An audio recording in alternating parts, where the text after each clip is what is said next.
Yeah, you look great. Just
this week at the House of Mario, Donkey Kong Bananza is almost here, so we're doing a gut check. How are we really feeling about it?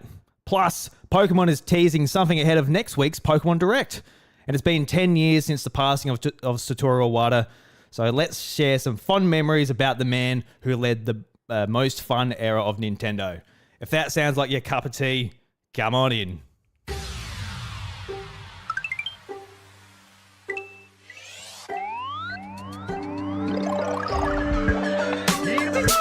G'day everybody and welcome to the House of Mario, the South Australian Nintendo podcast that is backed by a 120 Power Star rating. I'm your host Drew Agnew and the doors to episode 321 are open. Really excited today to talk to my good friend Josh, or JT if you like. Josh, how you going, mate? Hey Drew, doing pretty well, thank you. Doing all right. Keen to talk about some games, distract myself a little from the real world, at least right Absolutely. Now. Yes, we're going to have some fun. I'm going to talk about some video games because, my gosh, Josh, we have a fun one coming out in a couple of days from now. It's Donkey Kong Bananza, and I don't know. It feels like a little bit strange in some ways because it's come up so quick. I'm going to say that every single week we do this show. Oh, that's out already. I'm surprised. Kirby. I'm surprised. What's it? Kirby Air Riders. I was trying to think of what was different from the name. It was just the S at the end.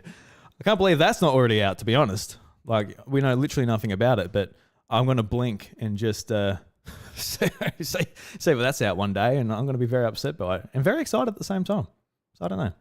It's a win-win situation. Yeah, man, so because this Thursday means it's already been 6 weeks since the Switch 2 launched, and Jesus. yeah, we're already getting DK coming out. Like, it's good. This is coming at a good time though, because I feel like I was kind of like, I've done my big bulk of Mario Kart World now. I'll keep playing on the side, but like, I'm ready for my next big thing. So I think the timing of this is really good. I agree. I'm kind of done with Mario Kart as like I'm picking it up all the time. It's kind of, I haven't done an online session in a little while either. So I actually haven't played it in probably the last week, to be honest with you. I've been dabbling in some other things and doing some tinkering mainly, to be honest with you, but I'll talk about that later. But haven't really played it that much. I've sort of done my dash of 3-starred everything and I want to leave the P switches and some more costumes and things, maybe for some more organic gameplay over the next 5 years. I don't need it all gone straight away. I don't have to do it all right now. Especially with the costumes. Like I say it all the time, but I've got Red Yoshi. I've got the Pro Racer Yoshi. That's honestly all I need. I don't want or need anything else. Do I need? I don't know. What's one of Waluigi's costumes? I don't think I have any of his. I don't know if I've played as Waluigi. So do I need Waluigi's? Not really. I think he's so perfect in his beautiful purple overalls. Like, how do you get better than that? Outfits, He does have some cool outfits. Vampire. Yeah, that's what I was thinking. The vampire one's pretty wicked. I I love the vampire one. What's the other one? He's got like the hat and the I'm gonna butcher the name. I cannot remember, but I can look it up. But I think some of his outfits are great. Dolphin Pants in the chat says vampire. That's good. Waluigi. No, that's Waluigi. Sorry. Waluigi. Waluigi. It's a bit, more high. Yeah, that's true. Wario was a bit deeper. Yeah. Yeah. I think Wario, Like just talking about costumes, Seth Sturgill put up a YouTube short on his channel saying how much he hates the bee costume for Wario. I actually kind of like it. It's really weird. It's kind of which one? It's like the bee. A bee. Yeah, it's a big buzzly bee. I like it. Big fat ass of a bee. Yeah. Like, it or not. Just fucking pack that butt into those trunks and I'd have some of that honey. Oh. Yeah. Yeah. I'll put my pinky in it and have a bit of a taste, I guess, but I wouldn't get. Oh yuck, Drew. Oh, you got me. You set me up. You set me up for failure there. Oh man. So yeah, not as much Mario Kart, not as much of Wario's honey, but that's later. Waluigi's mustard though. Slap it on that hot dog. Oh dear. And the show's derailed already. 2 minutes in. 2 minutes in. It's already down the hill. But yeah, I'm sort of waiting for my punishment for last week, Josh. I've got to admit, you haven't told me yet. You haven't put it in our little shared doc either. So I'm kind of intrigued a little bit just to see what bullshit I have to do. So I guess I'll rip the Band-Aid off. What are we up for? Do it right now? Yeah, so the punishment for the House Brawl, I lost a match of Mario's Strikers to you last week. Fair and square. I didn't lose, actually. You kicked my ass. I was defeated in quite a big way, so the punishment will have to fit. Are you happy with that? Yes. Yes. Yep. And I don't feel I'll win this week after the game you've chosen, but I'm going to savor this while I can. So, Drew, if you have your Switch 2 on you, I'd like you to go to the eShop if possible. Okay. Okay. All right, let me swap over my input. Yeah. All right. Let me swap over my screen. And, swap over my screen yes, too. thank you. Yes, I haven't even told you this. So you're going to have to do all this stuff behind the scenes. And make it awkward, but you're not going to dox me, eh? You're not going to make me buy something. You're going to just make me buy like $100 game. No, not $100 game. I want you to buy the cheapest game possible on the eShop right now. Oh shit! Fuck. And I want you to buy something you've never heard of and something that you. I hate this. Okay. Yep. So it's going to be the cheapest game possible, and it can't be a game you've heard of. You must buy it and you must play it, and you can tell me all about it next episode. Okay. Turn on my camera. I'll tell you all about it. Tell you all about it next episode too. Punishment. You gotta be joking me. All right, so we're going to current offers and we're going to filter by price. Price. There's a whole bunch for $1.50. So that's the most you'll be paying. I've got like credit still, so that's all right. I can send you the money for this. That's fine. Send me the money. Oh, there's some good ones up for the cheapest ones. But like I said, you just can't. You haven't heard of it. You can't buy something you've heard of. Oh, not something I've heard of even, because the first one's like 2K 25 on Switch for 90% off. Man, that's not too bad. I wouldn't mind playing that. Civilization 5. Yeah, obviously I heard of the these. Cheapest game. Yeah, so I'm on popularity at the moment. So what do I need to do? From low to high. Price low to high. Jesus, you're gonna make me buy some. And it can't be something I've heard of either. So that's the problem. Like I probably heard, like at the moment, like Figment. That's like the cheapest thing at the moment. I've already bought it. I have heard about it.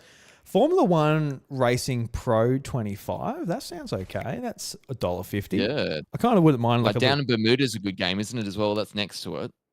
And that's like Yak and Co, isn't it? I believe. So you can't buy that because you probably heard of it. yeah. Hope's Farm. You haven't heard of that, surely.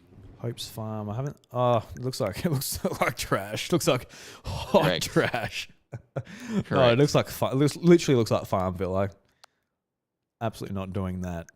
Sudoku Universe. I could do a Sudoku Universe. I've always wanted to get into Sudoku. I see my dad doing it in the newspaper when I was like, It's fun. living with him, doing it at night time. I'm like, I need to stretch my brain a little bit. I'm getting a little bit too daft. I don't stretch my brain in that way. So, Terra is $1.50 as well, Drew. Don't know. It looks like a haunted mansion. You're inside, and what do you have to do? I mean, we're experiencing the eShop in just all its glory right now. Somebody I feel like I keep up with a lot of things, but I do not know. So this Suicide Guy, like I recognize the name, but I don't really know what it's about. I think it's I don't really know what it is. Yeah. It's not a very nice and you name. you must commit and buy one now. That's all yeah. I'm saying. You must choose one, buy it, and yeah. I mean, there's Hentai Solitaire. Could get that. Hey, if you really want to. No, I don't. I'm in it for the solitaire, guys. Jeez, come on. Yeah, that's right. I'm just here for the solitaire. I didn't realize. No, I don't. There's hentai as well. Oh, really? What's that there for? Oh, really? No one. Yeah, There's Gem Wizard's Tactics. What's this? I slipped and the game downloaded automatically. I had no idea it was on my Switch too. All right, we're getting this one. It's called Gem Wizard's Tactics. I got no idea what it is, but the little blurb here says lead fantasy army in turn-based warfare with randomly generated maps and complex battle mechanics that can be combined to clash enemy in a war over powerful Omni Gem. There you go. Awesome. So yeah, that sounds stunning. What's it called? Sorry, Gem Wizard's Tactics. And I don't know whether I'm going to give out my credit card information right now, so I will swap the screens over. Yeah, please do that. Yeah. Yeah. I don't think I am. Oh, yep. So, yep. I don't think they do it. Yeah, but it's a good practice. All right. Well, Josh, I don't know if you can. Well, I'll share my gameplay as part of my Switchy game chat thing here. But once I leave, you will see that, in fact, a virtual game card has been added to my Switch, and I am now the proud owner of Gem Wizard's Tactics on Nintendo Love Switch. it. There we go. $1.50. Excellent. And I will talk about it next week. Whether I can play it for 10 minutes before the show or I really get into it over the whole week and I can't put it down. You're going to get... I just said you had to play it. So, yep, correct. Yeah, I have to move the cursor around the screen. I've got to select single player or something in the menu, and we will be good. That's enough. I will not download it, though, because my internet probably can't handle it. So don't do it right. We shall download that later. So I have done it. Good call. Gem Wizard's Tactics. Thank you. So Josh, actually, he cost me money. Cheeky little bastard out there, isn't he? Everyone? Yes. Yeah, I was very cognizant of that. But for $1.50, I thought it was worth it. You're like, go on there. So I buy like the most expensive game in all the DLC. I'm like, no. Well, I don't want to start that precedent because I know what goes around comes around. And especially with this game, I'm about to lose this one coming up. Well, see, that's the thing. So everybody, for the House Brawl this week, our week-to-week competitive fun challenge that Josh and I do, we play a different game each week. This week we're doing Super Smash Bros. Ultimate. We're playing that, and Josh, he keeps on saying how good at Smash Bros. I am. And honestly, Josh, when we played in person when you were down here, I honestly didn't feel like, oh, look, I've got Josh in the headlock. I've got him. Like, I honestly didn't feel that way. And I am back with Super Smash Bros. Brawl and Wii U. I would have confidently said, I'm a pretty good Smash player. But I feel like with Ultimate, I'm like an old man. I didn't really get a hold of the parrying and the shields. So, like, I feel like I'm not really that good at Ultimate. I'll be honest. Okay. All right. But I will say... I don't think I beat you at all, did I? I don't think I beat you at all when we played. I don't know. Didn't you? I'm pretty sure I didn't. Pretty sure you did. I can't remember, but I feel like you did. But I tell you what, I know how you feel. I know how you feel like, and look, this is just a bit of a cheap shot, a bit of a silly willy. So what we're going to do is that you can choose my character. Think about it over the course of the podcast, and you can choose my character. So you can choose. Oh, that's very generous of you, actually. So, like, look, I don't want, I don't want it to be like, oh, look, Drew reckons he's better, so he chose the game and he got it. Well, it's like I honestly don't feel that way. But I kind of just look at the games that I've got and the games I actually want to play. I don't really want to do another Mario Kart anything. I've had enough Mario Kart, to be honest. I kind of so like the next. Oh no, it was definitely time for that's right. Yeah. So the next in line is like what's a Nintendo multiplayer staple that we can play, because Mario Party's coming next month. You know, we got other things. We got stuff coming down the pipeline. So it feels like a good time for Smash. Good time for Smash. Why not? Yeah, let's do it. That'll be good. Yeah. So think of a character. You don't know what. Do you have any ideas of what characters I like and what characters I don't like in Super Smash Brothers? No idea. I'm just going to go for ones that I think I found generically hard to play as. So I will extend that to you to play as well. Because I think there's some ones that are obviously, I think, harder than others to master. Yeah, for sure. Definitely. So, yes. So we will find out whether Josh picks the character that ruffles my feathers. Or maybe, you could even be nice. You could be like, hey, look, Drew was nice. He, put out his hand for me here. I'm going to just high five it back to him and we're going to have a good time. He can play. He's one of his favorite boys. We will see. Stay tuned, everyone, and you'll find out. Stay tuned. But yeah, speaking of stay tuned, everybody, let's do some housekeeping. So you can check out the House Mario live on youtube.com/iDrewby. Usually Mondays, 8:30 Australian Central Standard Time. But a little bit different this week. Josh and I are recording a day later. But yeah, usually there on the YouTube channel live. You can check out the VOD as well. And of course on podcast services after that, YouTube, Spotify, Apple Podcasts. You name it, unless there's a problem. And if there's a problem, let me know. But I'm really enjoying doing it this way, Josh, because like last week, I literally just got the file straight off the Roadcaster, put it straight up. I'm like, this turnaround is just so much easier. And I tell you what, beautiful. For stuff like this, where we're talking about Donkey Kong Bananza, I don't want to be talking about our gut check, like when people are already playing the game. And of course, people are going to be playing the game, listening to this, because it's only a couple of days. People might take the week or two to catch up or whatever they do. But yeah, not getting it out beforehand would have been, I guess, frustrating. But we can do that now, which is great. And if you'd like to be part of the community, you can join the Homestead Discord, the iDrewby Homestead. And that's where we ask for questions. I've got forums up there to, I guess, talk about things and, all of that type of stuff. So it'd be great to see you there. If you would like to be a part of that, there are links in the show notes, which would be great. I want to actually start doing more of that. I'm thinking about doing like, because what I do did on Patreon is like a Patreon exclusive podcast for the Patreon, but I'm thinking about moving that to the Discord.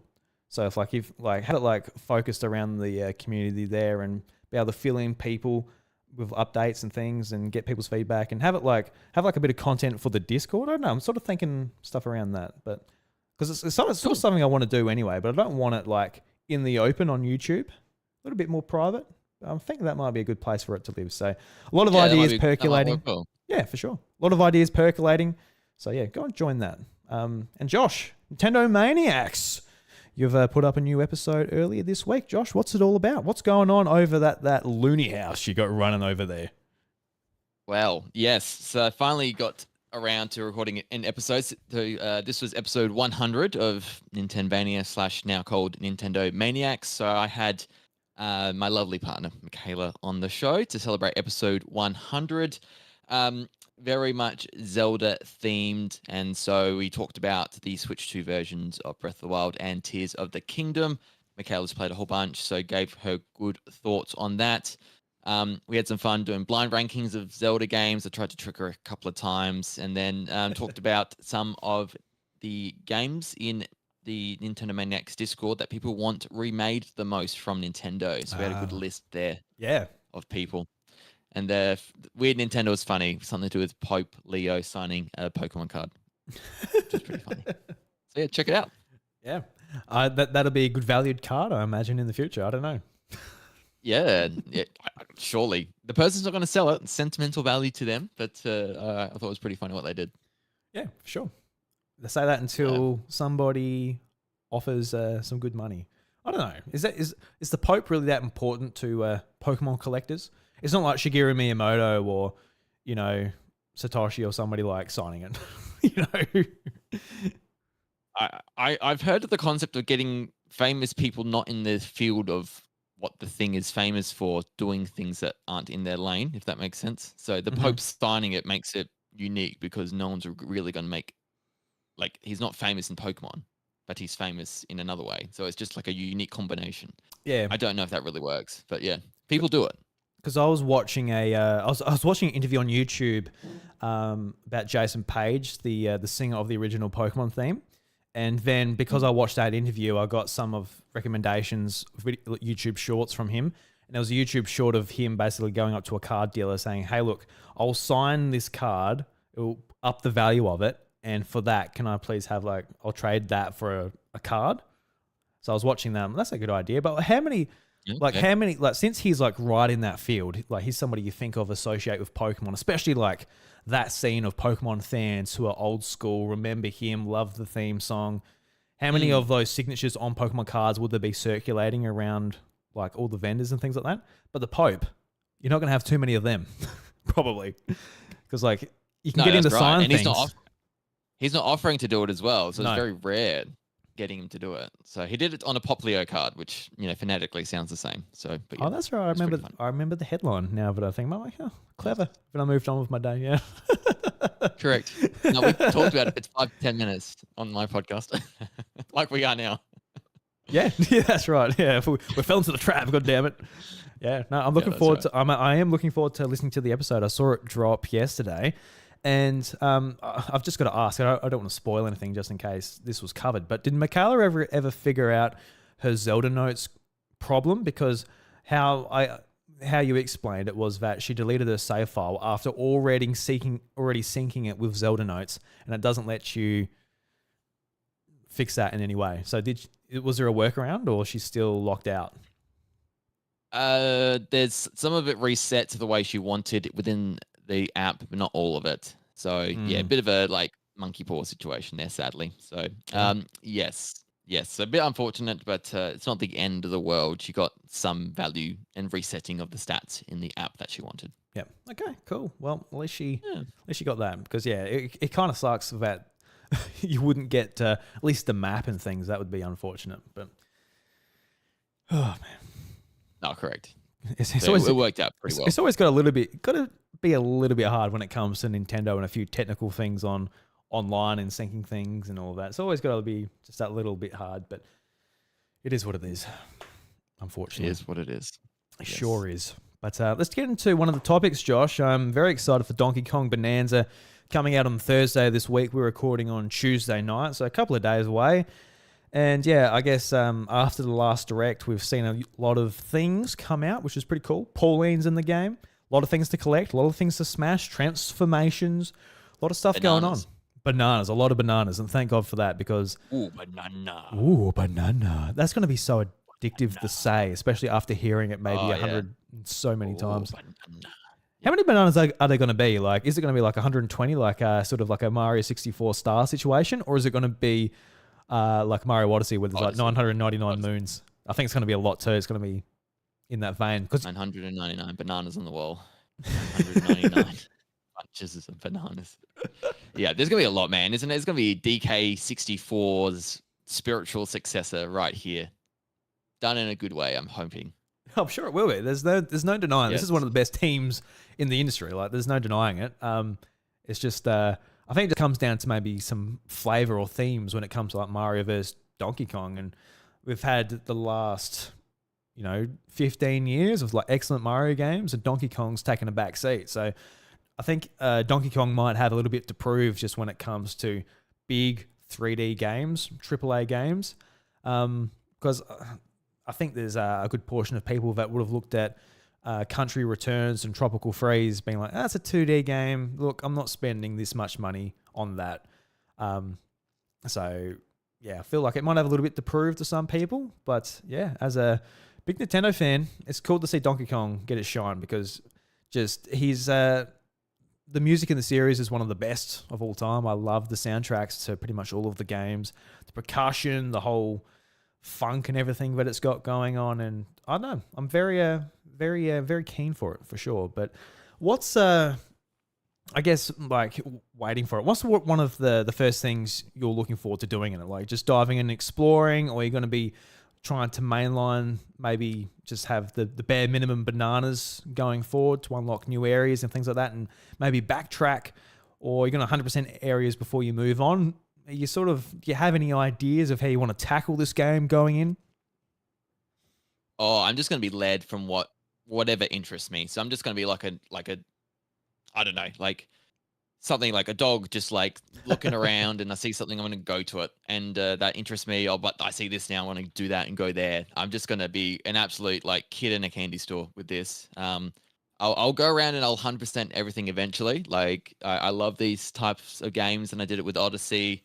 Like 3D platformers are like top tier, like types of games to me. And I think obviously if you own a Nintendo console, it's most likely going to be yours as well. So I just cannot wait for this game, Drew. This is going to be one of those really defining titles of the Switch 2 launch window, but like it's like the whole life of this console. Much like Odyssey was for the Switch 1. Yeah, you made the point that I feel like you said like they might feel like they got something to prove here with DK. I feel like that's the case as well. Like they've made a deliberate choice not to make a 3D Mario game like this Mario 3D team have been making Odyssey and in the past, those big 3D Mario platformers, but they've decided to do Donkey Kong this time. So yeah, I think they've got to nail it. There's more to come with DK. So not just this game, but we've seen something about a movie potentially coming up, some trademarks coming the other way. So the age of Donkey Kong is upon us right now. It's pretty exciting and cool to see a series that hasn't had a lot of love recently. Bit of a one that got its heyday in the 80s and 90s and hasn't really returned to that. To maybe get back to those heights with the start of Bonanza here. I think the most exciting thing for me is just that there is a lot of love and attention put into something that isn't Mario and isn't Zelda, because they're some of my favorite game franchises of all time. So, if you make excellent versions of those games, I will keep buying them. Don't worry about that. But it's very exciting to have focus on another IP, even though, Donkey Kong is very closely aligned with Mario. In some ways, it is like a part of the Mario series, but I guess also not really. So it is cool just to have one of their most important teams. Just the fact that they're putting these resources into a Donkey Kong game just means a lot. Just how much, I guess, faith they have in the idea that they have for Donkey Kong, the new gameplay mechanics of smashing through the levels, as well as just absolutely like pushing the character forward. Because like, I think a lot of the criticism Nintendo gets is just like, oh my God, they just do the same thing and again and again. It's just all Mario, all Zelda, a lot of Pokemon, a lot of this. But I think maybe as Nintendo fans, we forget about that because all of these games are so different. We are looking at completely different genres a lot of the time, Mario. Like whether it's a sports game or a racing game or a platformer game, we're always doing something different. But from the outside, it is just like, oh, that's a lot of red, a lot of overalls going on in that console. And it is cool just to have that focus put elsewhere. Like we've had it with Splatoon. Splatoon's become a massive thing, and that's got a massive just fan base. And I wouldn't even necessarily put myself in that camp. I like Splatoon. I buy them when they come out and I play them, but I'm certainly not getting involved in the lore and getting sweaty in ranked matches and things like that. I usually play a couple of months afterwards. But I do respect the franchise and absolutely love that they're continuing to put money and time into that franchise, as well as Animal Crossing. You're seeing a lot of these franchises just really stand strong on their own. They aren't reliant on Mario, and they're not reliant on Zelda either. They're doing their own thing. So I think that's honestly just maybe from an overall Nintendo perspective, that's what I'm really excited about. Just the fact that they put that level of faith to put their resources from this team to this character. I think that means a lot for what we're going to get. And hopefully it also means that they've had plenty of time, because it started off as a Switch 1 game. We did find that out over the last week through interviews and things like that. I don't know how long. I actually didn't sort of look into it, but I hope that they did have plenty of time to make this game. It wasn't just like a 3-year thing or a 2-year thing. I'm sure it wasn't. But that would fill me with a lot of confidence as well, that they've had plenty of time to really make this thing something special and have like Donkey Kong's first 3D outing in 26 years, something like that. It's been a very long time. A long time. Yep. Yeah, so yeah, very excited about it, man. It's good. I just want the soundtrack. Just put the soundtrack on Nintendo Music. I don't even have to pick up the game. Or Donkey Kong 64. Why can't we get some music on Nintendo Music that is related to upcoming releases? I don't get it. But today we got Mario Kart 64, guys. So that's the perfect music, isn't it, to get ready for DK Bonanza? I the love synergies that. between the apps, they don't make sense right now. Yeah, I was actually in the paddock at work on the farm, and I checked my phone, and so I got a notification from Nintendo Music. I'm like, oh, it's like Mario Kart 64. I'm like, the hell? I literally went, what? There's such a random. I thought that was already on there. Yeah, it's like, how's Mario Kart 64 not on Nintendo Music? So, well, there we go. Like It is now. I guess a lot of Donkey Kong music is already on there, so they can't do like Donkey Kong Country 2 or something like that. But surely there's plenty of other Donkey Kong games. Surely there's some room to just do some drops. There's so much. Just get some. I'm waiting for Xenoblade. Xenoblade needs to appear on Nintendo Music as well. Like that's some great music, and they just nothing Xenoblade is on the app right now. Yeah, nothing. That's strange. Disgraceful. Disgraceful. Yeah. I'm waiting for Kid Icarus Uprising, the soundtrack. That is such an amazing soundtrack, and I'm just stuck listening to it on SoundCloud. I want to listen to it like properly with the extended versions and all that stuff too. Like loop it, play the extended, all that kind of stuff. All that kind of stuff. I do just want to shout out in our live chat on YouTube, Jacob. He just said, yo, just randomly seen this in my feed, and he asked for Aussie. And he also says that he was at the Sydney Nintendo Live. So welcome to the chat, Jacob. I see you subscribed to the channel. Someone noticed my jumper. Yes. Yeah. Welcome, Jacob. Thank you for coming in. Thank you very much. It's awesome that we just randomly came onto your home screen. That's pretty cool. But yeah, pretty cool stuff. So you see, you could have rubbed shoulders with him while you were at Sydney. Yeah. Well, I was there on the Sunday. If they're there on the Sunday as well, we might have rubbed shoulders. So yeah, that was great. I've heard that there's Tokyo's getting a Nintendo Live this year in October. I saw today. Oh, you going? No, I won't be going to that. But we might get another Nintendo Live in Australia here, maybe next year or something. That'd be good. That'd be really cool. Yeah, I still don't know whether they're going to PAX and all of that like later this year. That's something I haven't. Haven't organised. Yes. Because yes, I don't think I'll be able to go this year, sadly. But yes, it would be good if they're still there. Yeah, I haven't organised anything about PAX. I honestly don't have the drive to organise it and shell over the money. So, yeah, I haven't talked to you about it at all. We've sort of just been like, no, I we've already gone. I mean, in some ways, haven't we? We already went to Melbourne like a couple of months ago at this point for the Switch 2 experience. I've done a lot of spending this first half, getting married, the honeymoon, and then it's those day trips like the Switch 2 experience. So had a few of those already. So yeah, probably haven't put the money aside for PAX this year. I think because we had the perks of Audio Technica in the past as well, and then Nintendo in previous years, and both of those weren't there last year. So be good to know if those are going to be there before committing. Yeah, the Nintendo podcasters, no Nintendo, no podcast booth. It's like, yeah, correct. So what do we do? Just go to this thing for fun. The big things are after. Yes, I do what John O'Peck did.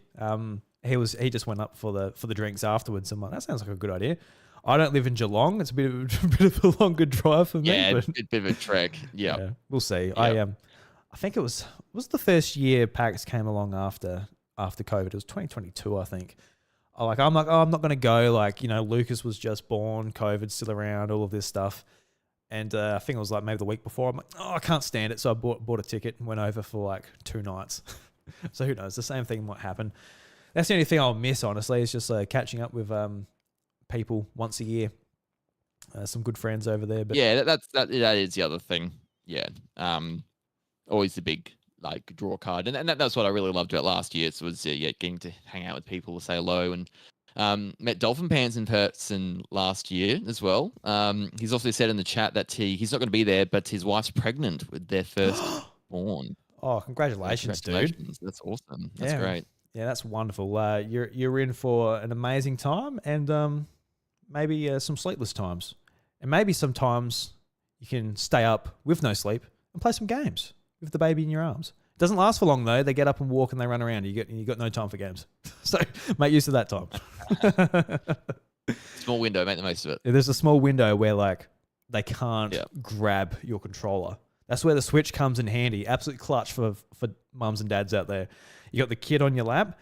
Joy-Con, it's apart. You can put it wherever you want, behind your head. But if you've got that PS5 controller or Pro controller or whatever you have, it's in your lap.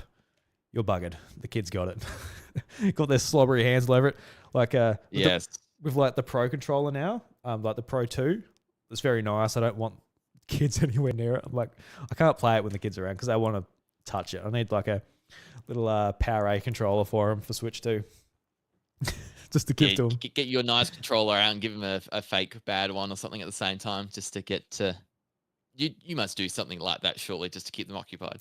Yeah, well, the PS5 controllers that I got like at launch for PS5, just white ones, they've been just sent to the lounge room and they're just used to control the TV. And if a lot of the times I get home and the kids like, especially like the babies, when they were babies, they like playing with them. They're just on the floor somewhere. I'm like, well, that is not my, that's not the controller I'm going to be using when I sit down and have a game session. No, fair enough. But yeah, so I've got some very expensive kid controllers for the PlayStation, I guess. But I'm like, all right, if you need something to fiddle with, here's a $100 DualSense. I mean, it's a doorstop effectively at this point, isn't it? Yeah. So yeah, enjoy your firstborn. Yeah, very very nervous and exciting. Yeah, time very exciting sure. time. Very exciting time. Definitely. But we went on a bit of a tangent there. Sorry about that, everyone. But I enjoy conversations. Donkey Kong, Josh. And if anything else we really want to say about it, I feel like it's just one of those things really excited for. And it's come up real quick. So I'm kind of like, was I absolutely dying for it? I don't feel like when I was a kid, I used to feel like I'm just absolutely cannot wait. And like the time's going so slow. I remember the wait for like Mario Kart, Wii, Mario Kart 7, a few games on 3DS, like when I was in high school and things like that. But especially Pokemon games. I remember the wait for Fire Red. It was so long, dude. I was like, oh my God. September, when's it going to be here? It's only February. Like, I was absolutely just fanging it for it. But these days, honestly, I'm just like, oh, it's here. Awesome. Here's Donkey Kong. So that's kind of... The anticipation's there, but also it's not quite what it used to be. But doesn't. Yeah, I feel similar. Like it's as a kid, you're sort of obsessed over the releases and counting down the days. And I know, just now it's like like it was 6 weeks between the Switch 2 launch and this game. I'm like, oh, it will happen when it happens. I'm going to be really keen when it comes out. And we're just doing so many other different things, so many other things happening on in your life, and you're just sort of like, it'll come when it comes. And you sort of take it as you go, really. There's so much stuff to do before it comes out, really. That's what I think about it, anyway. Just the signs of being an adult, I guess. Like, I still feel like a big kid. I'm talking about Donkey Kong on my little YouTube show with you, but at the same time, I guess there are responsibilities and things, but filling the time. So, yeah. But there was 100%. There was a interview with IGN with a few of the development team, and it was sort of some interesting tidbits come out of it, like they had to ask Shigeru Miyamoto about what it was like working on the Donkey Kong games back in the day. And there's a quote from the interview saying, Mr. Miyamoto has experience not only working on the Donkey Kong games that he was directly responsible for, but also worked alongside Rare for Donkey Kong games that they created in the past. And for him, a lot of things came up were the unique actions that a really strong character like Donkey Kong can engage in, like the things like the hand slap or blowing his breath. So like it was interesting sort of like looking at the design philosophy behind this. Like a lot of it was looking at what is different between Donkey Kong and Mario. And Mario's a lot more agile, whereas Donkey Kong's a lot more of like a lumbering character, a lot stronger, where a lot of this mechanic come from, which is pretty cool. And they also Yeah. explained that the expertise with the ape, as the Nintendo veteran served as the director onto 2004's Bongo Fest, Donkey Kong Jungle Beat on GameCube. And it's quote, for him, one thing that was really important, distinguishing characteristic from a character, say, like Mario, is that Donkey Kong has these longer, stronger arms. So we took all these distinctive features of Donkey Kong as a character and tried to think about how we could bring them to play in a new game. So yeah, a lot of what I just said before, just like looking at his features and what makes him different. And it's interesting that it makes like a whole different gameplay mechanic where the whole engine has to be revolved around it, just like breaking down the level and it not coming back, or like it really affects the gameplay and how you find all the secrets and things, which is pretty cool. And it continues on. The interview, which confirms the game's producer and director after the Mario Odyssey team was revealed to be behind Bonanza, goes into more detail about the genesis of the project, with Monokura, I don't know if I pronounced that, Monokura, maybe I cannot do Japanese names for the life of me, mentioning how experiments with voxel tech on Switch 1 became the foundation of the upcoming Switch 2 game. Quote, when we realized the compatibility of Donkey Kong's distinctive characteristics, being strong and having these large, long arms, the possibility of voxel technology, we saw that this was a good match that led to the idea of pursuing destruction as the core gameplay in this title, end quote. So yeah, just like the idea of breaking it down from like Switch 1 and how it sort of came on to Switch 2. It's sort of interesting, like what this game would have looked on Switch 1 would have been a very different, a very looking and feeling game. It would have just been insane, because it seems like from the previews that potentially those performance hiccups that we experienced all those months ago in a very early build are still there. So I honestly would still expect infrequent frame rate and things like that in the final build we play in a couple of days, which is, you know, something that will affect people stronger more than others. But that is something that I would expect, because I remember back the previews for Pokemon Scarlet and Violet being, hey, look, you know, everything's a bit slow to load and all of that. Maybe, hopefully they fix it in the final version. And, you know, we learned that is, they showed us what we got. So I feel like that's the same here. But yeah, I would have been very interested just to see some footage of this this experiment on Switch 1, see what it looks like.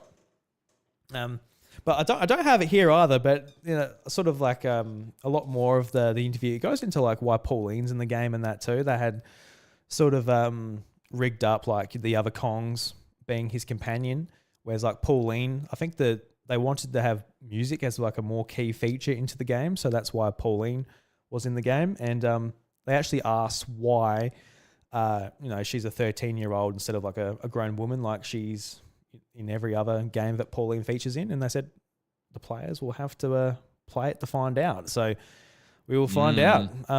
Maybe she's a fully grown woman and she's wearing a bodysuit, something like that. Maybe she just rips her open her skin, and maybe she's an 80-year-old woman. She's actually older. Then who knows? That's Don't ruin DK Bananza for me, Drew. Just ruin it for you. You're not even going to get it now. Can't unsee it now. That EB game pre-order has been terminated. And out of the cart. Yeah, we will see, eh? There's a bit of a mystery and intrigue. I appreciate that, you know, and they're always going to do this, but yeah, they've thought very carefully how, you know, they differentiate DK in a 3D platformer compared to Mario, and the destructive, you know, aspects are a really cool way to go with, because you know, there's so much you can do with that in a 3D platformer, and what we've seen in the direct is not just the destruction, but the creation of things as well. I think it just really lines up to sort of, you know, feel different enough to a Mario platformer, but fresh and different in its own way for, you know, this new hopeful lineage of 3D DK platformers to come. So Everything's looking amazing for this. All the reviewers with their previews have just like absolutely praising this game. Like, I think this is going to rate really highly on a Metacritic. It's going to be like a 95 plus kind of score. I feel it's going to be a really, really nice scoring game that I think is going to drive a bit more buzz for the system. 95 plus. That is an extremely high. That's like an all-timer score, Josh. That's up there with the greats. Are you sure? Is it going to be that good? Yeah, I think it will be. I'm going to go 96. Jesus. Yep. I think it's going to be that high. See, like I was a lot more. I wouldn't say down, but I guess I'll use that. I was a lot more sort of down on the game than you until the direct. But I also don't feel like I'm at your high yet either until I actually play the game and make it up for myself. But 96, Josh? I don't know. Like, looking at the game, I'm like, it looks great, but I'm not getting that energy. But also, this is the team that have made some of the best games of all time, and by far the best 3D platformers of all time too. Like, the Mario games are just tremendous. Maybe if you just get rid of all of them and look at Sunshine by itself, then you might be a little bit more skeptical potentially. Oh, Sunshine's great though. Still, I'm a massive defender of that game. So great vibes. If any team at Nintendo is going to do it, it's this team. So I think it won't be far off if it's not 96. So the thing is, I was thinking earlier, maybe yesterday or something. I was like, when Josh and I record, the embargo could literally be lifting any minute now. Like, it could be lifting while we do the show or just after we finish the show. Because, like, I assume probably it'll be 24 hours before the game drops. So I assume midnight tonight. It's 9:30 now. So we might potentially be looking at those scores being let out onto into the wild, into the ether as we talk. But yeah, I'm trying to see if I can find it, but I can't really. I don't think it'll be this early, but yeah. Apparently the 16th, so tomorrow. Late tomorrow, I'd say. Yeah, late tomorrow, that makes sense. That's also not that long, but yeah, maybe for like an American audience, because that's not that long before the game for us, really. 12, it'd be 12 o'clock Wednesday night, really, for us, where you can activate your digital purchase. You'll be able to pick it up. So, yeah. Technically tomorrow night, past midnight, at midnight. Jesus Christ. I didn't think about it that way. That's it's like just over 24 hours away, isn't it? Jesus. Technically, yep. If you got it digitally, are you getting it digital or you? Yeah, I'll get it digital. Yeah, I'll get it digital. Yeah. Like straight away? Oh yeah, absolutely. Yeah. I guess just like behind the scenes type of thing, we can sort of try and get a code from Nintendo Australia. So, obviously I've got fingers crossed for a review code that'll help out a lot with that side of things, just all of that. But yeah, for sure. As soon as they send the email, like when they say fuck off, I'm like, absolutely, I'll be jumping to the eShop and I'll pick it up for sure. Very. There's also crickets, then fuck off, but yes. Yeah, they're very nice. They're extremely accommodating. They're wonderful, but it's more so, yeah. They let you know if they've got a code for you. Yeah, it just comes like time. Oh, I got an email. It just says F off. I'm like, Jesus. That'd be very funny. That would be the day. That would be the day. Yeah, it would be the day. Absolutely. But yes, 100%. Of course, I'm there day one. I am like after Mario Kart, this is the game to get. And I haven't really felt drawn to my Switch 2 the last week, to be honest with you. Like without Mario Kart having that, like, oh yeah, I've got to progress in Mario Kart. I've done what I've wanted to do in it, to be honest with you. And I haven't had any multiplayer sessions, and the other games that I've got, I've kind of just like haven't really felt like either. I've been very busy with another little toy I've got though, but yeah, that's another reason. I've moved on, Josh. I've moved on from Switch 2. Yes, I'm playing old shit for now. Yeah. What are you playing? Well, I've got some little retro handhelds, Josh, but I'll talk about that in our little playing session, whatever you want to call it. Now playing, I don't know. All right. The cinema. We don't have a room for that. The cinema room, the game room. But yeah, I guess just wrapping up the Donkey Kong conversation. Very much looking forward to it. It's It's almost here. I can't believe it's almost there. But I guess a little bit more somber news, Josh, in some ways. It's just like over the last couple of days, I guess Sakurai's tweet is what reminded me of this. Is that it's been 10 years since Satoru Iwata's passing in 2015 on July 11th, which when I read this, I was like, Jesus, like it's been that long. It really has. I kind of couldn't believe it, but at the same time, it has felt like a really long time. So I thought just for this, I thought it'd be nice just to talk about Satoru Iwata, some of the the memories we have of him from Nintendo Directs or games that he's produced or been involved in, which is pretty much every Nintendo game from a very long extended part. Even to the point where it was the Ocarina of Time 3D that was added to Switch Online. So I went straight into it to go and play some music, and I went to the credits, and the little picture for the song was of the credits, and it was like, producer or executive producer Satoru Iwata. I'm like, oh my God, I remember when he was like in every single credits for obvious reasons, because he's the CEO of Nintendo. So yeah, I thought it was really nice doing that. But this is just what Sakurai, he said over on X. He says, quote, "Today was the Japanese release day of Kirby Air Ride on the GameCube. Is now its 22nd anniversary. At the same time, is also the anniversary of Iwata's passing in 2015. 10 years have passed since then. Iwata and I were about 10 years apart in age. I'll be catching up to him in age now, won't I?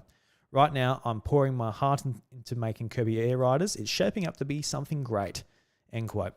And I think I responded. I think I originally saw this through a Blue Sky post from Stealth 2K, and I just responded to it being like, what a harrowing post from Sakurai. Just the idea of like, he is now like reaching the age of, the age that Iwata passed at.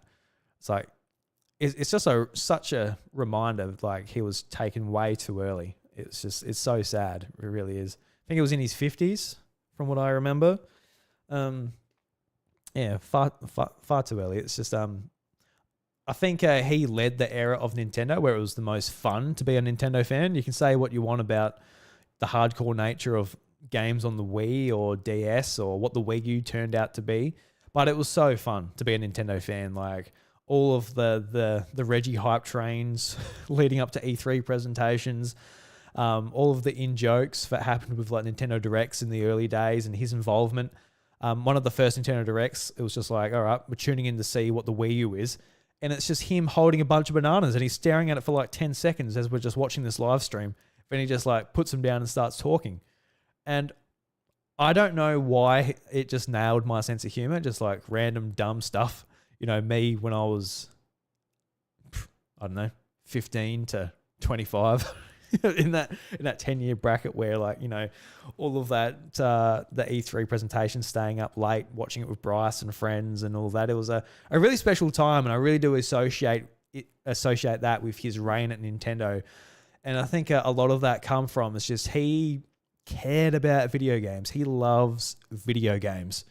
He was all about, he started at the bottom as a programmer and rose the ranks that way. And he was the first president of Nintendo outside of the original family, which just says a lot, and probably one of the most important figureheads Nintendo will ever have.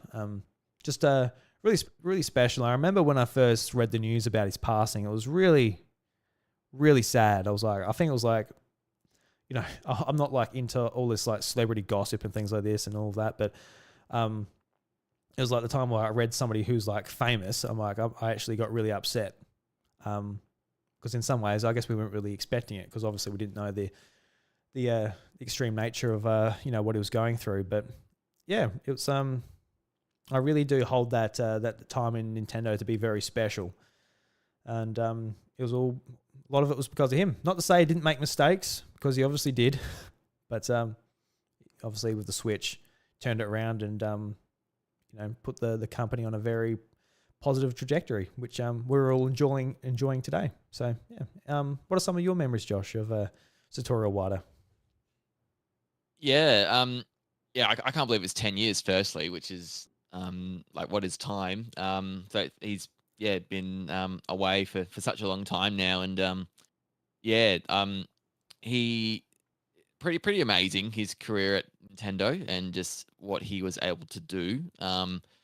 Just he was a programmer, so he was making games first, and then he's working at HAL Laboratory, works on some pretty amazing games. But then you mentioned it before, becomes the first president of Nintendo that's not in the family Yamauchi line. This is a company that had already been in existence for over 100 years, and he becomes their president in 2002, leads the way. He's not from the bloodline at all. So, didn't have the business background either. So he's a gamer first. And I've got, I think you've got it as well, Yeah. his Ask Iwata book, which is a bunch of his Iwata Asks website writings he did back in the day. This is just a compilation of them all, and you can read them. And I would definitely recommend it if you're a Nintendo fan, just to understand his thinking about game design and a bit of philosophy in life as well. But you probably heard this so many times, but I just love this quote.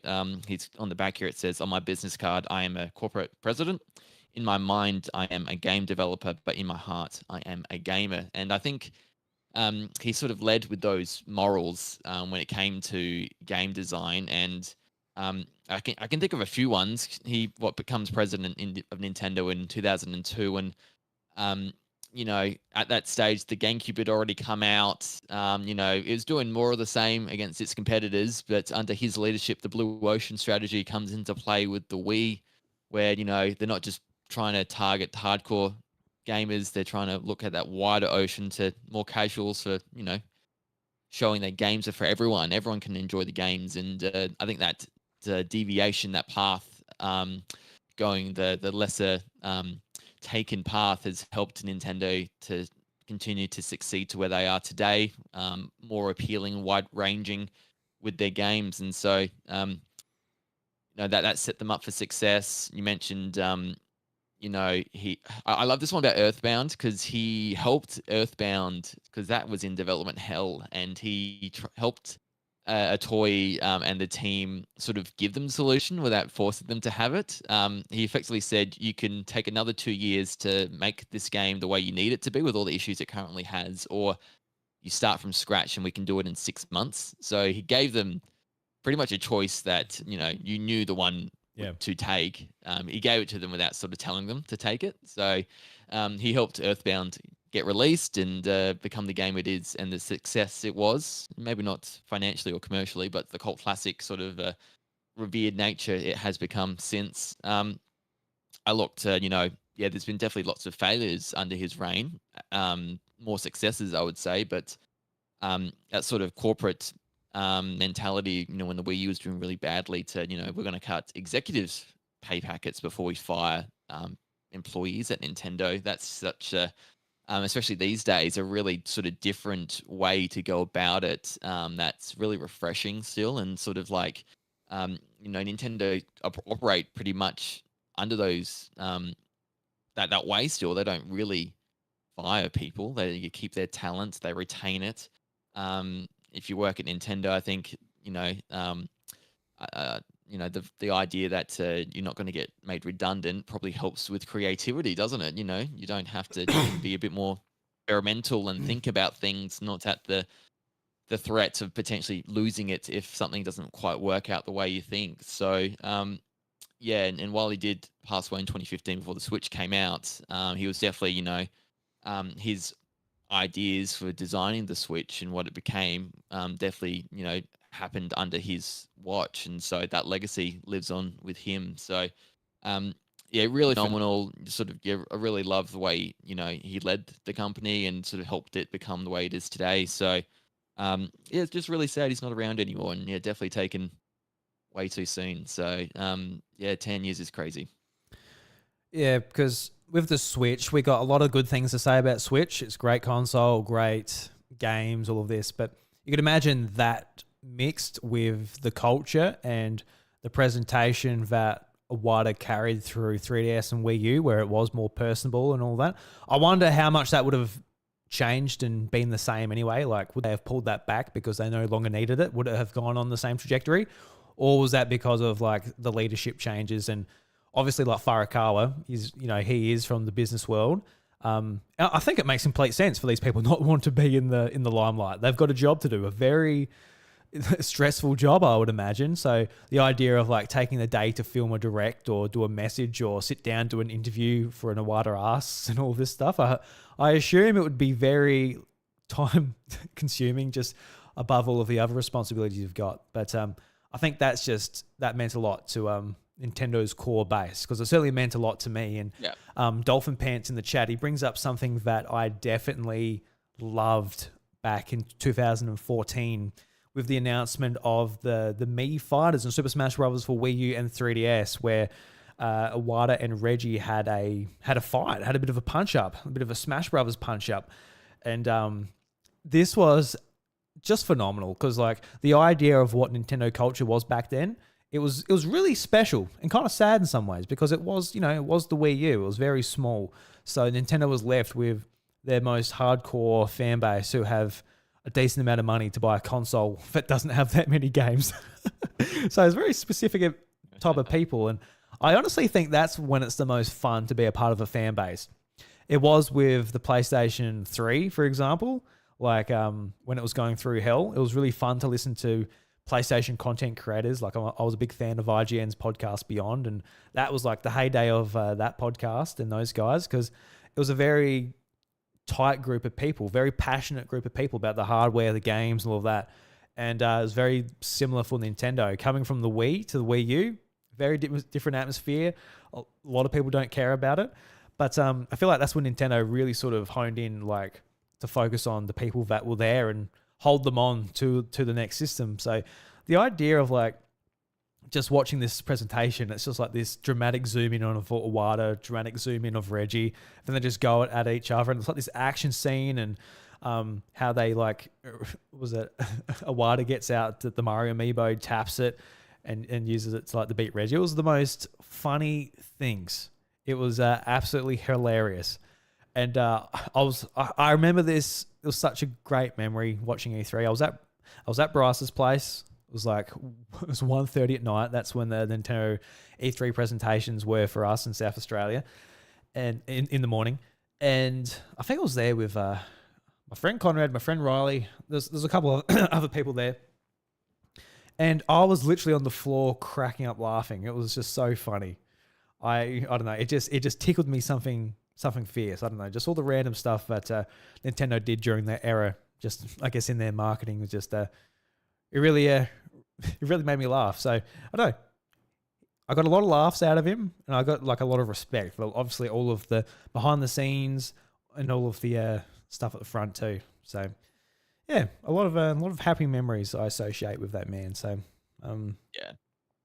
yeah, all these years later. They're great presentations. You look back at them now, and it's like hilarious, and it's not what Nintendo looks to do these days. I think they're very much Nintendo is the star. The people behind the scenes aren't the stars, and so gone are the days of Iwata, Reggie, and Miyamoto being the three musketeers and having some fun together, creating some videos. Sadly, we won't get those back anytime soon. No. Like I said at the very top of the show, he definitely led the most fun era of Nintendo. Like there's no denying it when it comes to maybe that's bias for me, because I guess that's my prime Nintendo time. Obviously, a lot of people were like kids during the Super Nintendo, and like I guess we've got a debate. It'd be really interesting actually to get like people of different ages on. So like me and you, and somebody who was like 10 with the Super Nintendo, and somebody who was like, during the console wars, Nintendo and Sega at each other with their ads and edgy coolness, trying to do that. So yeah, that'll actually be really fun conversation. Well. Be like Barry, he's a little bit older. He could do that. Yes. Any Nintendo content creators who are 10 years younger than us, any 20-year-old Nintendo podcasters out there? You talk to a lot of people on Nintendo Maniacs, Josh. Any young bucks getting around? Like really young? Yeah, like in 20. There's definitely a couple, for sure. I mean, podcasting's more so our age, I feel. Yeah, it's an old man's game now. Hey, stop it. But no, there's a couple. I wonder if I'll have to check a couple to see if they're still doing the art. But The art. The art yeah, of the it podcast. is an art form. But yeah, maybe get them all together, Drew, and we discuss the decades of Nintendo That would be because fun. we're 2000s, early 2000s, aren't we? Yeah. So yeah, I think that's just like a lot of as soon as I found out about, I guess, Nintendo, when I was really interested in it and looking at all the presentations and reading about it, it was all Satoru Iwata, like until 2015, and that was at a time when I was very, very involved with things as well. And I don't know. I guess since I've started playing games, I've always been involved. I never had a time where I dipped out. So because I know, like you had you had a bit around college where you had bit of time away from games, and I think that's pretty common for people. I don't know why I didn't. Maybe I didn't have a life. I don't know. Don't know. Yeah, definitely moving away. Didn't play it as much, and yeah, the Wii U had come out and didn't inspire me straight away. Didn't buy a 3DS straight away, but I got part of the price cut and the free games that came at this time. Not too far after launch, but yeah, not fully. Definitely the end of the Wii, I wasn't playing much. Yeah, I think about like a lot of people like, oh look, I was 18, I was more interested in checking out girls and going on dates and all of that. And I think back to when I met my wife. I met my wife at a friend's house party, and it wasn't long after Super Smash Bros. For 3DS came out, and we just heard that my friend Lachlan had a party on, so Bryce and I wandered over there. And we hung out a bit. We had a beer around the fire, and we went into the kitchen, hung out with people, and we just played some more Smash Brothers on 3DS. And that's when I met Chantel, and I actually dropped my 3DS stylus. And she's like, "Hey, did you drop this?" I'm like, "Yes, I did. Thanks." And so was that your first interaction?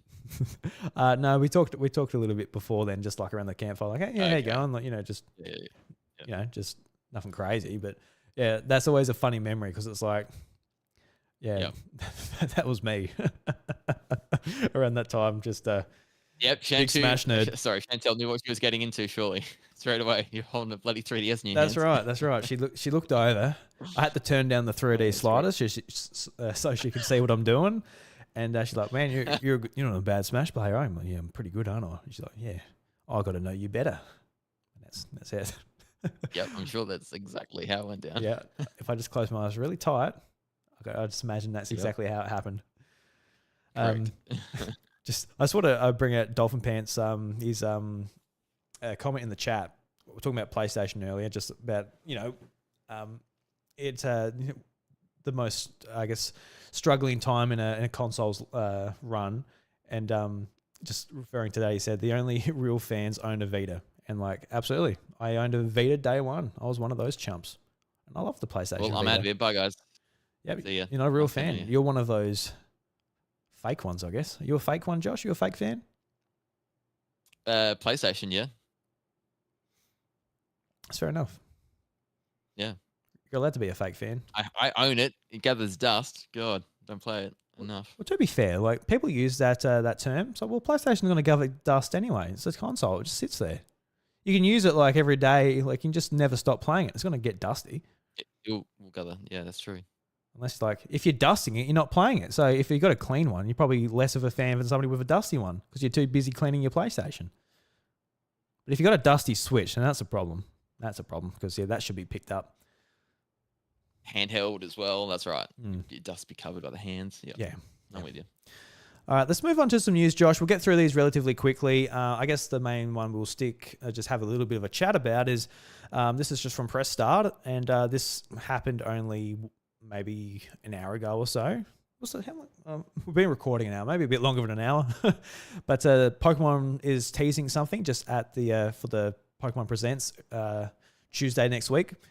And they just tease that they have a picture of a Pikachu looking at a DJ turntable. And what does the actual tweet say? It's in Japanese. Have they translated it for me?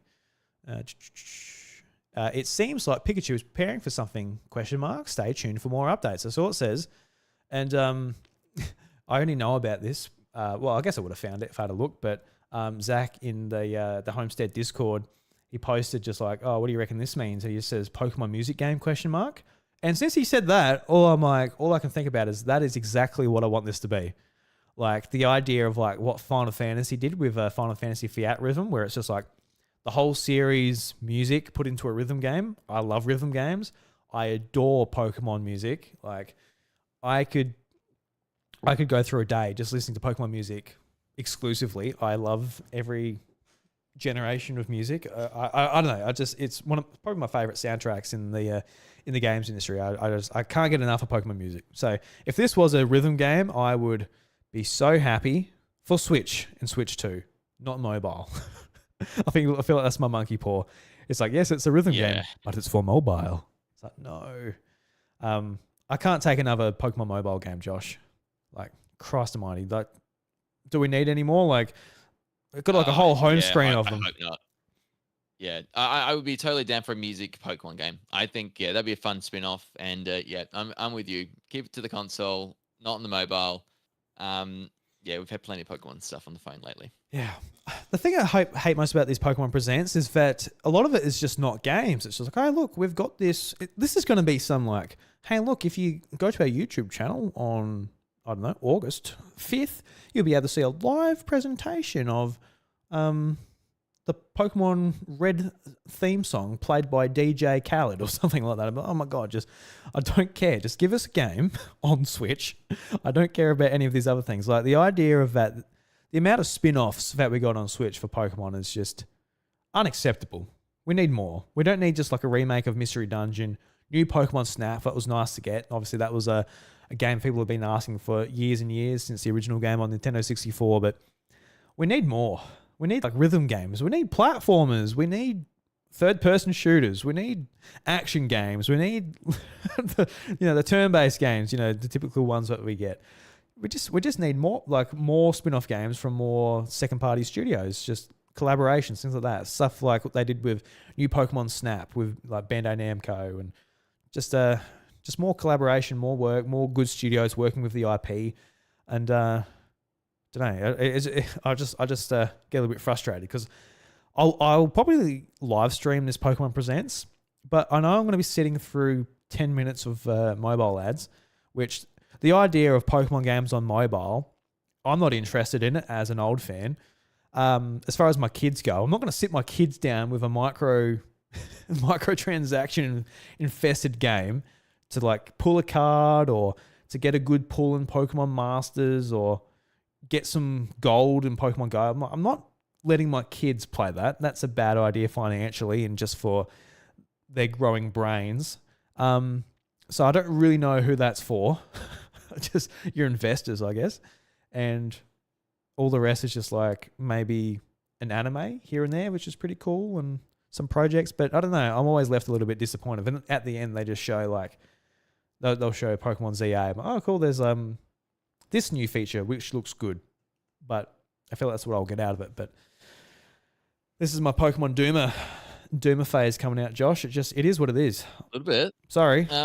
I feel the overall quality of presents are slowly getting better in terms of stuff they announced for Switch. I feel overall it's getting better, slowly, not huge. I think if you watched the recent one and then one from like 3 years ago, you'd be like, not much talked about from the games, or it was a lot shorter. This is my thought on it. So, but yeah, I'm totally with you on the mobile stuff. I'm not one to the big mobile games, and when it's talking about Pokemon Masters 3.5 anniversary, like 6 monthly anniversary, I'm just like, not for me. But these apps must do all right, Drew. They must do all right. They're still being supported. Trading card game's huge. Like I love that game. I still use that daily. So I'll be keen for trading card game pockets. Like any announcements of that. So people have their own things with these apps. Some of them, Go. Michaela's back into Pokemon Go now. Cool. Yeah. So she's playing that. So if there's any announcements from that might excite her. So they're definitely a thing. But I'm with you on I want the Switch stuff. I want to hear about Pokemon Championship. I want to hear about ZA. It's a good one, actually. Championship. Absolutely. NSO. I want to hear some NSO stuff. I'd love to just, give us another Pokemon pinball for GBA, at least. Just something. Something we can play on our Switch 2s. this Nintendo Switch Online situation, just with asking for the Pokemon games. Like, I've given up, and I'll talk I about. didn't want to talk about it. Yeah. No, well, I won't talk about it. I won't. Just you said about NSO. I think we just expect it to not come, and if it does come, it's a bonus. I guess so. Yeah. I'm referring to Dolphin Pants a fair bit, but I guess he's like the person talking the most in the chat. He brings up like a Pokemon music app for your phone. I guess that'll be good for me because it's just more convenient to play the Pokemon soundtracks. I guess that's the next best thing they could do personally for me outside of a. They've already got it on game. They've already got like Scarlet and Violet though, don't they? On Nintendo Music. Yeah, that's true. I think they have. Yeah. They have Sword and Shield as well. Arceus as well. Yeah, in Arceus. They have Arceus on there? I'm not sure if they do. They might. They definitely have Sword and Shield though, because I was listening to Sword and Shield has a thumping soundtrack. I love that one. Like the gym battle theme. It might be the best gym battle theme in the whole series. Yeah, some good music on that game. All the music in Pokemon's amazing. Yeah, for sure. Like I think honestly, like Scarlet and Violet might have my least favorite, but still some good tracks in that one too, especially like towards the end of the game, some of the themes that invoke some emotions in there. It's pretty cool.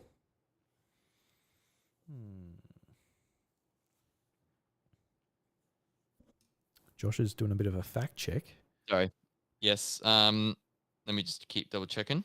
Sorry, there was a bit of a dead air there. That's the Oh no.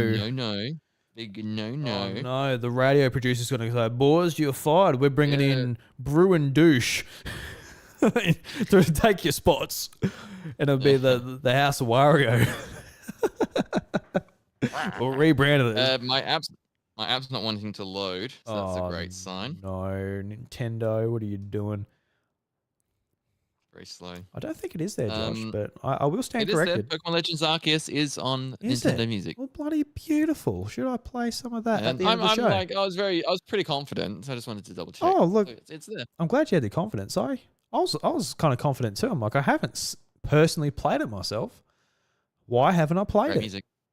Not bad music. There's like the very end of the game, the theme that evokes some previous emotions from Diamond and Pearl.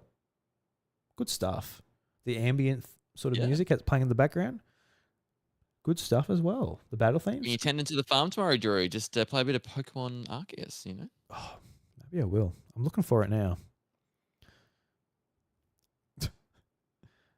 So yeah, I forgot this was coming up, this Pokemon Presents, because they announced it so early. Like I've never seen them announce, except for the Switch 2 Direct. Like this is just a standoff, like one, nothing that special. Pokemon Presents, I would have thought.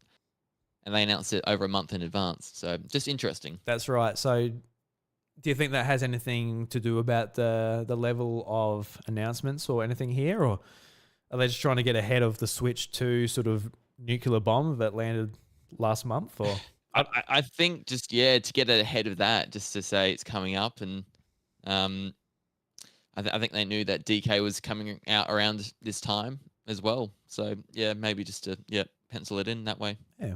No, fair enough. We'll find out next week, and hopefully it's good. And if it's not good, I don't know, we'll move on with our lives. Potentially. We typically do, yes. Typically do. All right, let's get through these ones. We'll have a bit of a chat about each one. But I just want to bring them up so people are aware, just because I like getting these little things filled in when I listen to podcasts too. Because, reading sucks. Got to admit. So listen to it on the podcast. This one's from Nintendo Life. Pokemon anime voice actor James Carter Cathcart. Cathcart. Yeah, that name throws me off. It doesn't feel like I'm reading it right, but that's what it says. Passes away. And this is a voice actor from the original Pokemon anime who voice acted Professor Oak, James from Team Rocket, and Meowth later on. He also worked on Weevil Underwood from Yu-Gi-Oh! And Vector from Sonic the Hedgehog. So, sad. Just like, a voice a lot of us are very familiar with. We talked about Josh, our age group, the original Pokemon anime.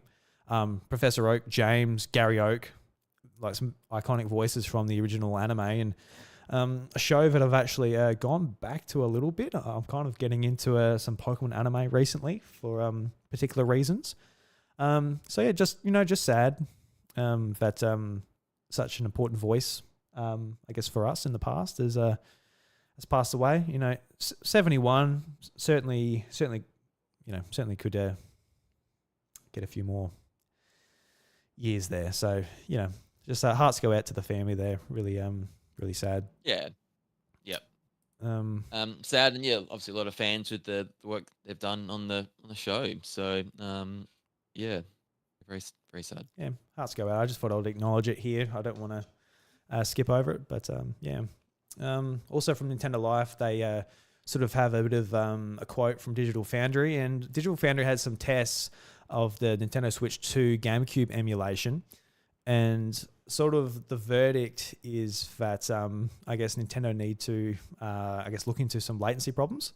And a bit of the quote from Digital Foundry: for arcade perfect accuracy in the likes of F-Zero GX, the extra input latency on Switch 2 should ideally be addressed, and likewise the sensitivity for those analog sticks. The pattern of single frame drops in all games is also an obvious blemish, but fundamentally the 4 games released on the GameCube Classics page so far are faithfully represented.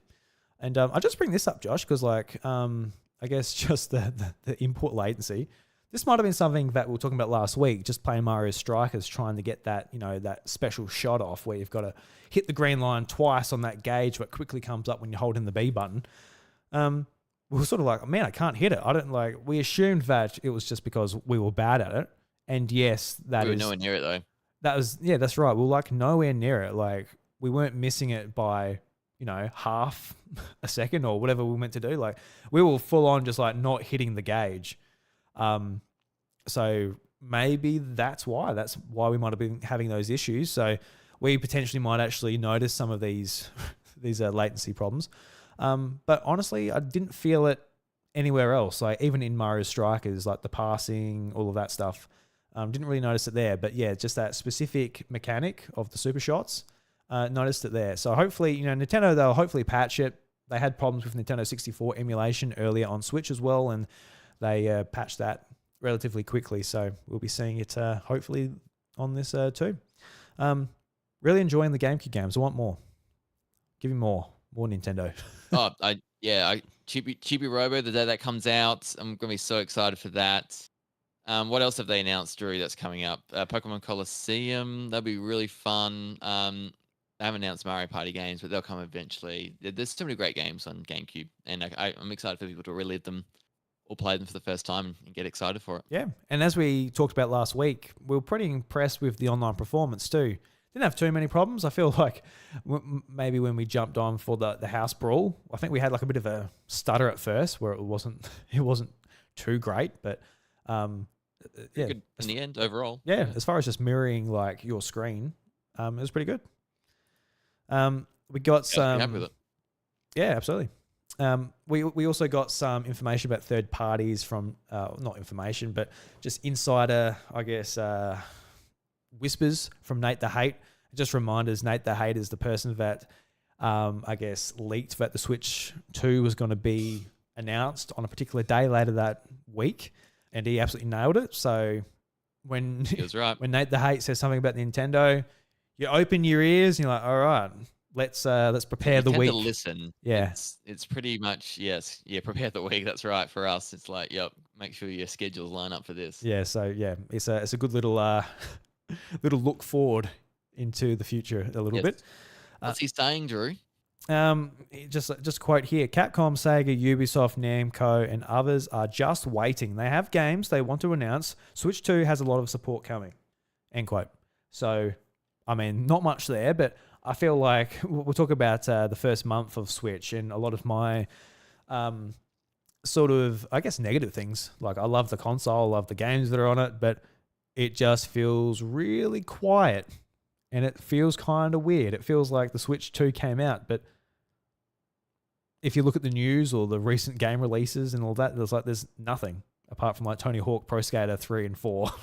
It's okay, it doesn't feel like there's a platform with rotating games coming to it.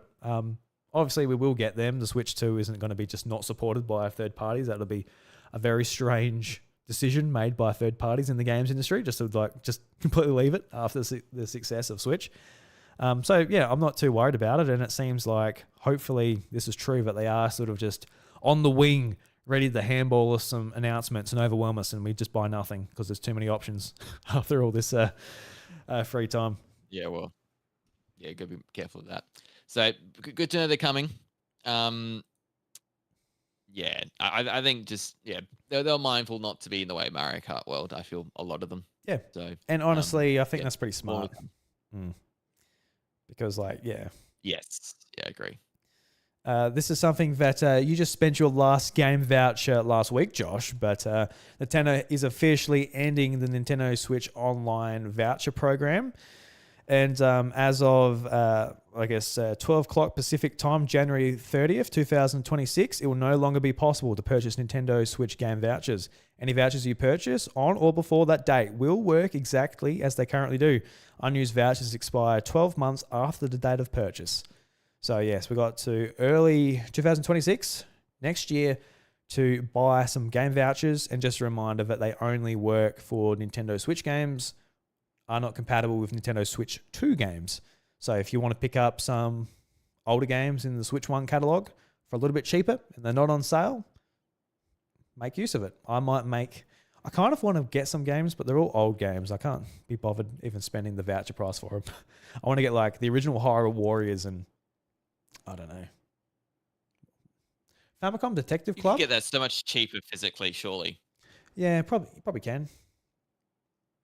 Yeah, I'm sure you can. there's absolutely no denying it. But yeah, I think the Famicom Detective Club too. That's like a $90 game. That bundle. That's a good one to get. Yeah, I feel like that'll be. That's never on sale either. Yeah, it's never been on sale. So maybe before next year, sometime I will get that because I do want to play those Famicom Detective games after playing Emio for sure. And yes, I will get around to playing them properly. I've played the first one a bit, but fell off a little. So I will. Yeah, that's definitely on the list. Because you played those before, well, dabbled in the first one before Emio, or did you go back after Emio? So I played a bit before. So so yeah, I played it. Like I found it a little like hard to get into. But there's just something about Emio, and I think since I had understood a little how the game worked, it just clicked a lot more, and it clicked straight away. So that's why the game really gelled with me. So if I went back to it now, I think it would be, just like if you start a series and you start with the best games, and then you go to the ones that that are less good, but you kind of tolerate them a bit more. I feel like I could tolerate it a bit more in terms of some of like cues, and I would know what to look for. So I think I would enjoy it a lot. Yeah, I think I just gotta go back to it. I just want more of that type of game. So it'll be Really good. It's kind of interesting. Paranormal Sight, Drew. Yeah, that's right. Yeah, I've actually got a few of them loaded up on Switch and Switch 2. So, got no excuse. I'll find one though. So I can't read today. I'm blind. Oh no. Well, I just made you buy $1.50 game on the eShop, so you got to play that as well. Oh, that's right. Yeah, I completely forgot about that. What did I even get again? I forgot what I even got. Wizard Gem something. Yeah, I completely forgot. $1.50 well spent, man. Yep, that's your punishment. And is this last? Not quite. Second to last story. Nintendo considering shorter development periods on some games as costs rise. And the article from My Nintendo reads, Nintendo President Shuntaro Furukawa has informed investors that the Kyoto-based company is considering shorter development times for certain games to help offset the rising costs of video game development. With hardware in games becoming more and more advanced and the costs are steadily rising with longer development time, just one factor in costs spiraling. Mr. Furukawa said it is something they will consider moving forward, and it is likely to affect smaller titles as opposed to mainline Mario and Zelda titles. And this must be a quote, but it's not in quotations. It's just like bolded in bigger text for some reason. I am concerned that the improved performance for Switch 2 will lead to higher game development costs, which in turn could result in higher software prices and ultimately a decrease in the gaming population. What measures are you considering to address this? Okay, so this must be the investor asking. Yes. Yes. trying to find what the actual quote is. Just reading on. Recent game software development has become larger in scale and longer in duration, resulting in high development costs. The game business has always been a high-risk business, and we recognize that rising development costs are increasing that risk. Our development teams are devising various ways to maintain our traditional approach to creating games amidst the increasing scale and length of development. We believe it is important to make the necessary investments for more efficient development. We also believe it is possible to develop game software within shorter development periods that still offer customers a sense of novelty. We see this as a potential solution to the concern about raising development costs and software prices, and we will explore it from various angles within the company. So yeah, I'm sorry about the the formatting there. It wasn't obvious to me what was the question and what was the response You need to from show 'em your Caracalla. development time for news articles, Drew, on the sounds of it. Yeah, I need a link for that. I'm just reading it straight from my Nintendo News, so I'll throw them under the bus. They help us out each week, but I'll throw them under the bus for this one. They don't listen to it. It's all right. It's smart though, Drew. It's we've seen so much with PlayStation and Xbox, their game developments balloon out in time. I Yeah, think Nintendo's pretty good at this already, if I'm being honest. So I think they're just being still cognizant of it and will remain to do so even with the power bump. So use it when it's there. But I think the frequency, ensuring that is pretty well maintained, is a good thing to keep in mind, because it's the games that make the console, isn't it? So they've got to make sure they keep coming out. 100%.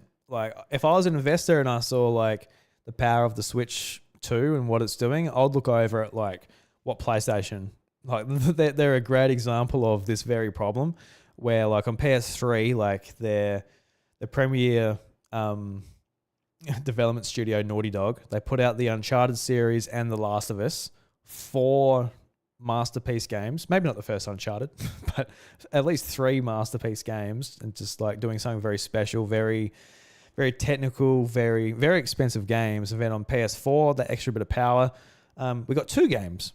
Got Uncharted 4 and The Last of Us Part 2.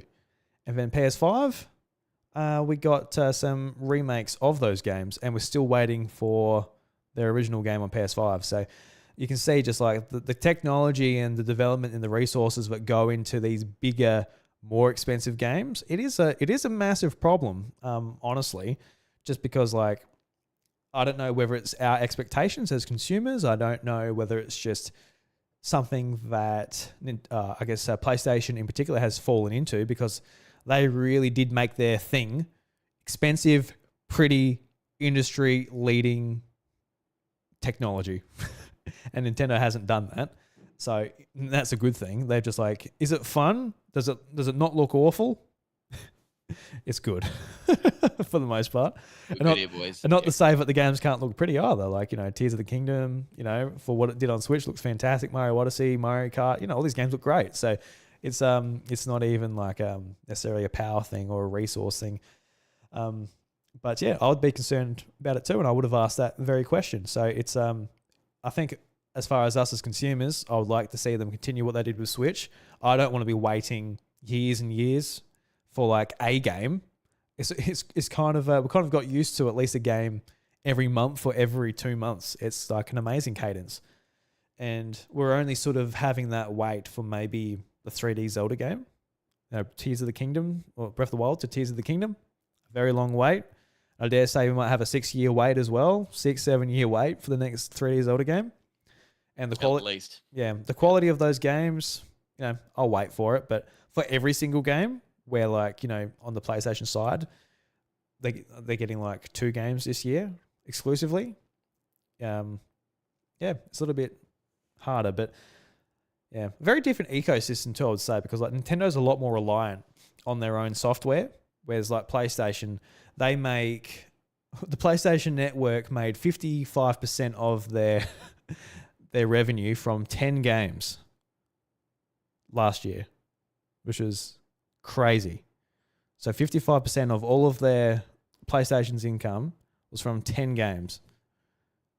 And it wasn't even, so that's from Fortnite and the leading games on the PlayStation Network.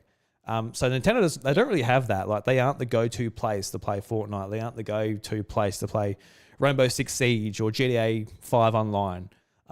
So they're a lot different in how they, I guess make their money. They make their money mainly by, I guess, like actually selling their software and getting people in on their subscriptions and things like that. So yeah, a little bit different. So I don't think Nintendo could do that. Like they can't afford to do it. They can't take as long between each game. And I think their audience doesn't mind either, which is pretty cool.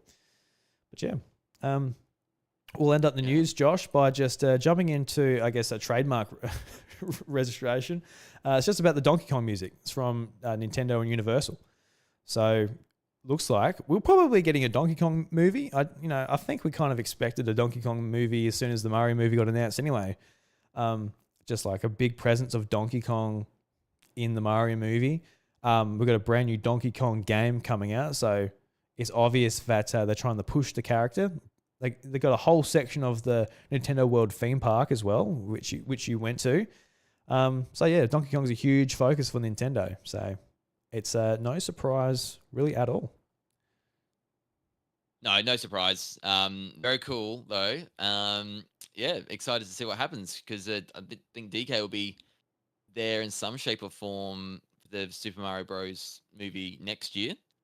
And yeah, will that be the start of the tease for DK after that? We'll see. But yeah, he's here. He's arrived, and DK's getting some games and some movies after him. It's good. Yeah, I'll go to the cinema. I'll watch a big Donkey Kong just jump around and maybe have to go and do something. Oh, I bet you will. Yeah. Oh God, I'll enjoy it too. Don't you worry about that. In watch the movie. In the Homestead Discord in the letterbox, we left a letter from Dolphin Pants. Bringing up Dolphin Pants a lot here. We love his pants. What leg do you reckon he puts that flipper into? That tail into? Left or the right? Left. Yeah. Left. I reckon he's a left-legged man too. Handy to have the right one out. Yeah, that's right. You got to have the right one just left flapping.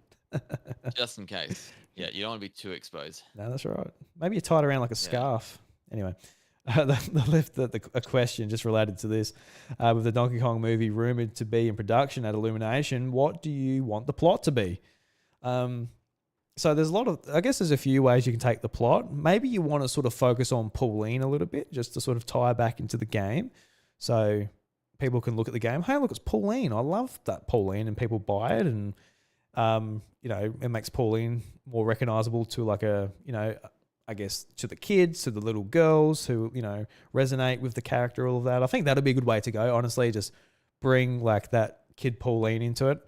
Or maybe you have like a cross-country wacky adventure, maybe similar to like the original Sonic movie, where they go on like a road trip across the US. It's like Diddy and Donkey Kong going across the US. I'd watch that. Looking for the sacred banana. I don't know. But yeah, my real answer is something with Pauline for sure.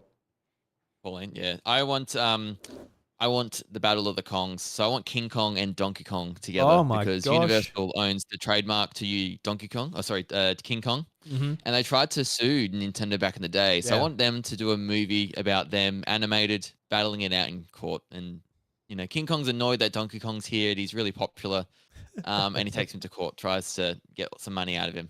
I think that'd be a great 2 hours of movie entertainment right there. I agree. It'd just be like one of those. What are those movies called? Like King Kong versus Godzilla and things like that. Just Kaizo movies. Is that what they're called? Just like a Kaizo movie. Something like that. Just like Donkey Kong. The Battle of the Kongs. That's my pitch. Yeah. I want those two fighting. And the court case doesn't go the way planned, and Donkey Kong has to fight a really angry King Kong, and they just have to battle out in Jurassic Park, and it just goes from there. It sounds like a Family Guy sketch, but I like it. Yeah, it does, doesn't it?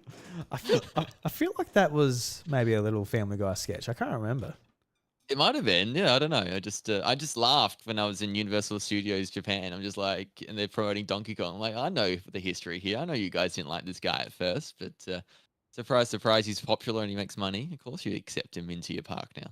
Is King Kong a hot commodity these days? I honestly got no idea. Like, I've never been a King Kong man myself. Like, I watched the movies, but yeah, movies are good. I just don't think he's that big. Yeah, other kids like, oh, King Kong. What a big monkey. He's quite friendly. I probably don't know but who he's Donkey big. Kong is. Yeah. I know Donkey Kong. Yeah, I know who Donkey Kong is. He's a nice man. I know what kids like. Yeah.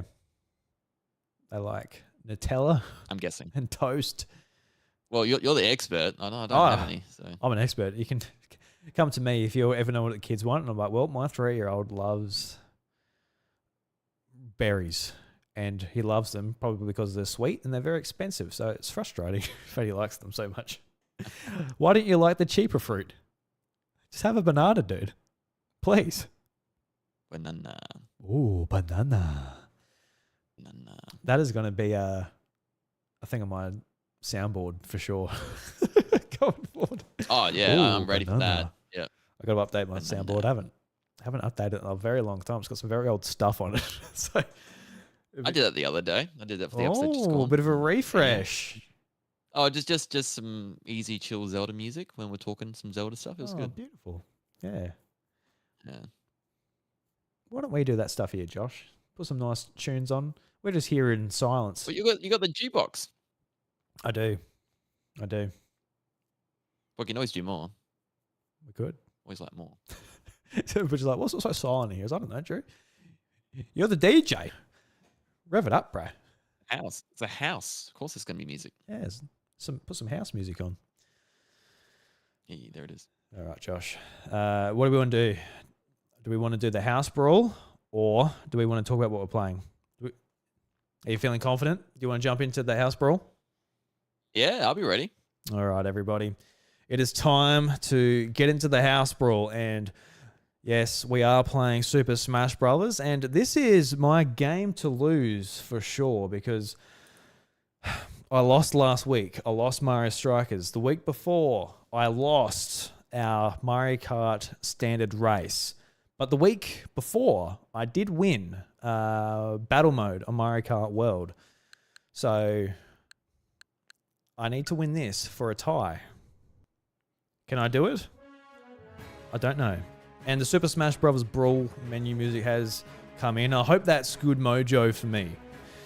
Because Super Smash Bros. Brawl is I remember that from when I was just playing just unlimited amounts of time because I was a kid. So hopefully we can do that here. I have not jumped onto online Super Smash Bros. In a long time. Do I just go to Smash? Quick play. I think I just go to quick play. Can't remember. Do you remember, Josh? I don't play much online. I go to online. Online. Yeah. Then there's quick play. Smashed. Battle arenas. Join or create battle arena with custom layer. So we'll go battle arenas, and I'll go create arena, and you go join arena. I'm just making it now. So friends, all skill levels, format, battle arenas, 1-on-1, and then join arena. Friends arena. I've got a setting here called Drew and Bryce, and that's from when we just do stocks. Oh, 6 stocks. I can't do 6 stocks. I've got to turn that shit down. What's your arena ID? I'll get there in a moment. Next. Stay with us, everyone. Name of arena. I'll just call it 111. And the password will be, I don't know, just 111 as well. All right, let's do it. Okay. So Josh. I think it's gonna be 5, doesn't it? It says enter arena ID needs 5 characters. Oh, well, let me do that.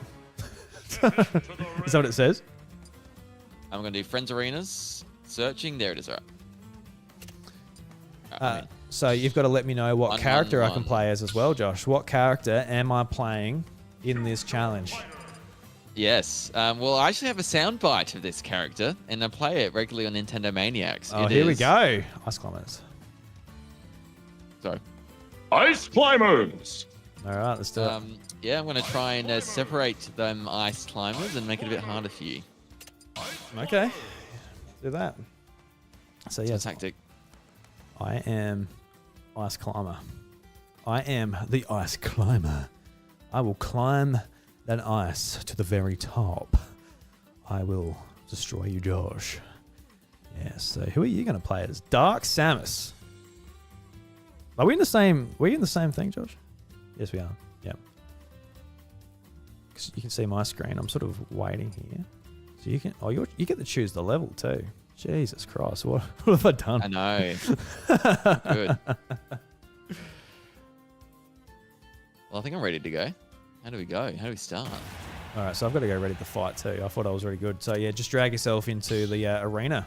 Are we doing items? I haven't turned them on or off, so they are just what they are. All right. All right, so drag your little. I'm using motion controls. Do it. Please do it. You just got to drag your little slippy boy into the arena here, mate, and we're ready to go.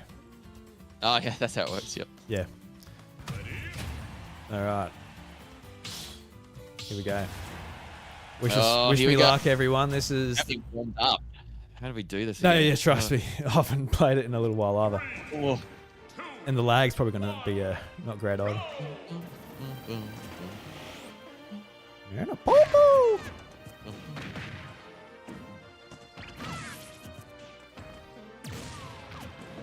Oh my god. Yep. The lag's not great, is it? Nope. Good. I'm not good at this.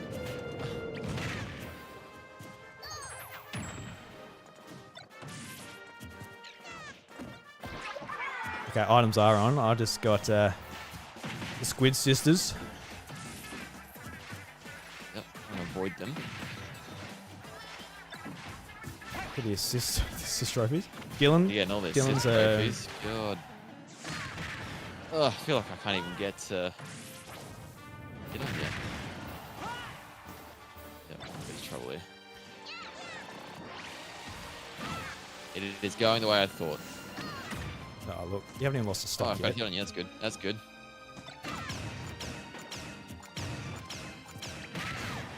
All right, we have knocked Josh off. I am at 3 stock. Josh is at 2 stock. But the game is far from over. The lag is intense. Not the lag. It's just like, Yep. well, there is lag, but it's mainly the frame rate. There's something I was hoping it'd be slightly better on the Switch too, but this is reminding me of why I don't usually play online for Smash. I can't even remember. So I got the Smash Ball. I can't even remember what it does. And Popo. Oh, it brings up the big iceberg. Ice Climber. Ice Climber Berg. Such a hard game. I don't like the game. Yeah, Ice Climbers. I quite like the characters, like in Smash. And I'm glad that they came back for Smash Ultimate. But yeah, the game's rough. Speaking of what? Oh no, you got rid of Popo. I'm down to. You're not down one though. You're still. Yeah. Oh. Nah, we're down. We lost the stock. Yay! I'm happy. I needed my Popo. Oh no, he's got my hammer. Oh, don't get rid of Popo again. I need that little girl. No Popo, no Popo. Oh, I got you with a Kirby Warp Star. I thought I was shielded by the platform. Damn. No, not quite. I must have just clipped you. Yeah, well done. Well done. Thank you. That went the way I thought it would. Well, I'll let you pick the character, so I don't feel like Yes, you're very good about I it. cheated too much. Thank you. I wasn't picking Mario Kart Race or Mario Strikers again, that's for sure. So, all right, we are now even with 2 wins each. Very good. Well done. Yes. So we need to remember, like, I'm going to write these down, and I said I would last time, and I didn't. So we've just done Super Smash Bros. Ultimate, and you won. Yes. And then last week, I won with the Mario Strikers Football. Mm-hmm. Absolutely. Or Mario Strikers, or Mario, whatever you want to call it. And then before that, first off, we did a knockout tour before that. Was it a Grand Prix? Was it? The very first one we Grand did Prix. was a battle. Was a battle? Balloon Battle. The Yeah. very first one. Then it was Which you won. Then it was just a race, a 3-lap race. Yeah. Yeah. Cool. All right. So we're 2-all. So yeah. Is next week the decider for July? Looks like it is. We've still got like a little bit of July left the week afterwards, but I guess next week will be the all decider. So to make it fair, I guess we'll either make it random, we'll spin a wheel, or we'll ask the community what the game should be. So if anybody listening who is in the house of not the House of Mario, but I guess the iDruby Homestead Discord channel On Discord. let us know what you want it to be. Of course, the YouTube comments, other ways, social media. Let me know as well. I'm open on all socials at iDruby. Josh is open at Nintendo Maniacs. Let us know what you'd like us to play. Make it fair, make it interesting, make it different. And just so one of us isn't deciding. I think it's the main thing. I'll be like, let's do Smash again. Well, I like the idea it's different games, and so I did too. Yeah. or at least a different mode within a game. Yeah.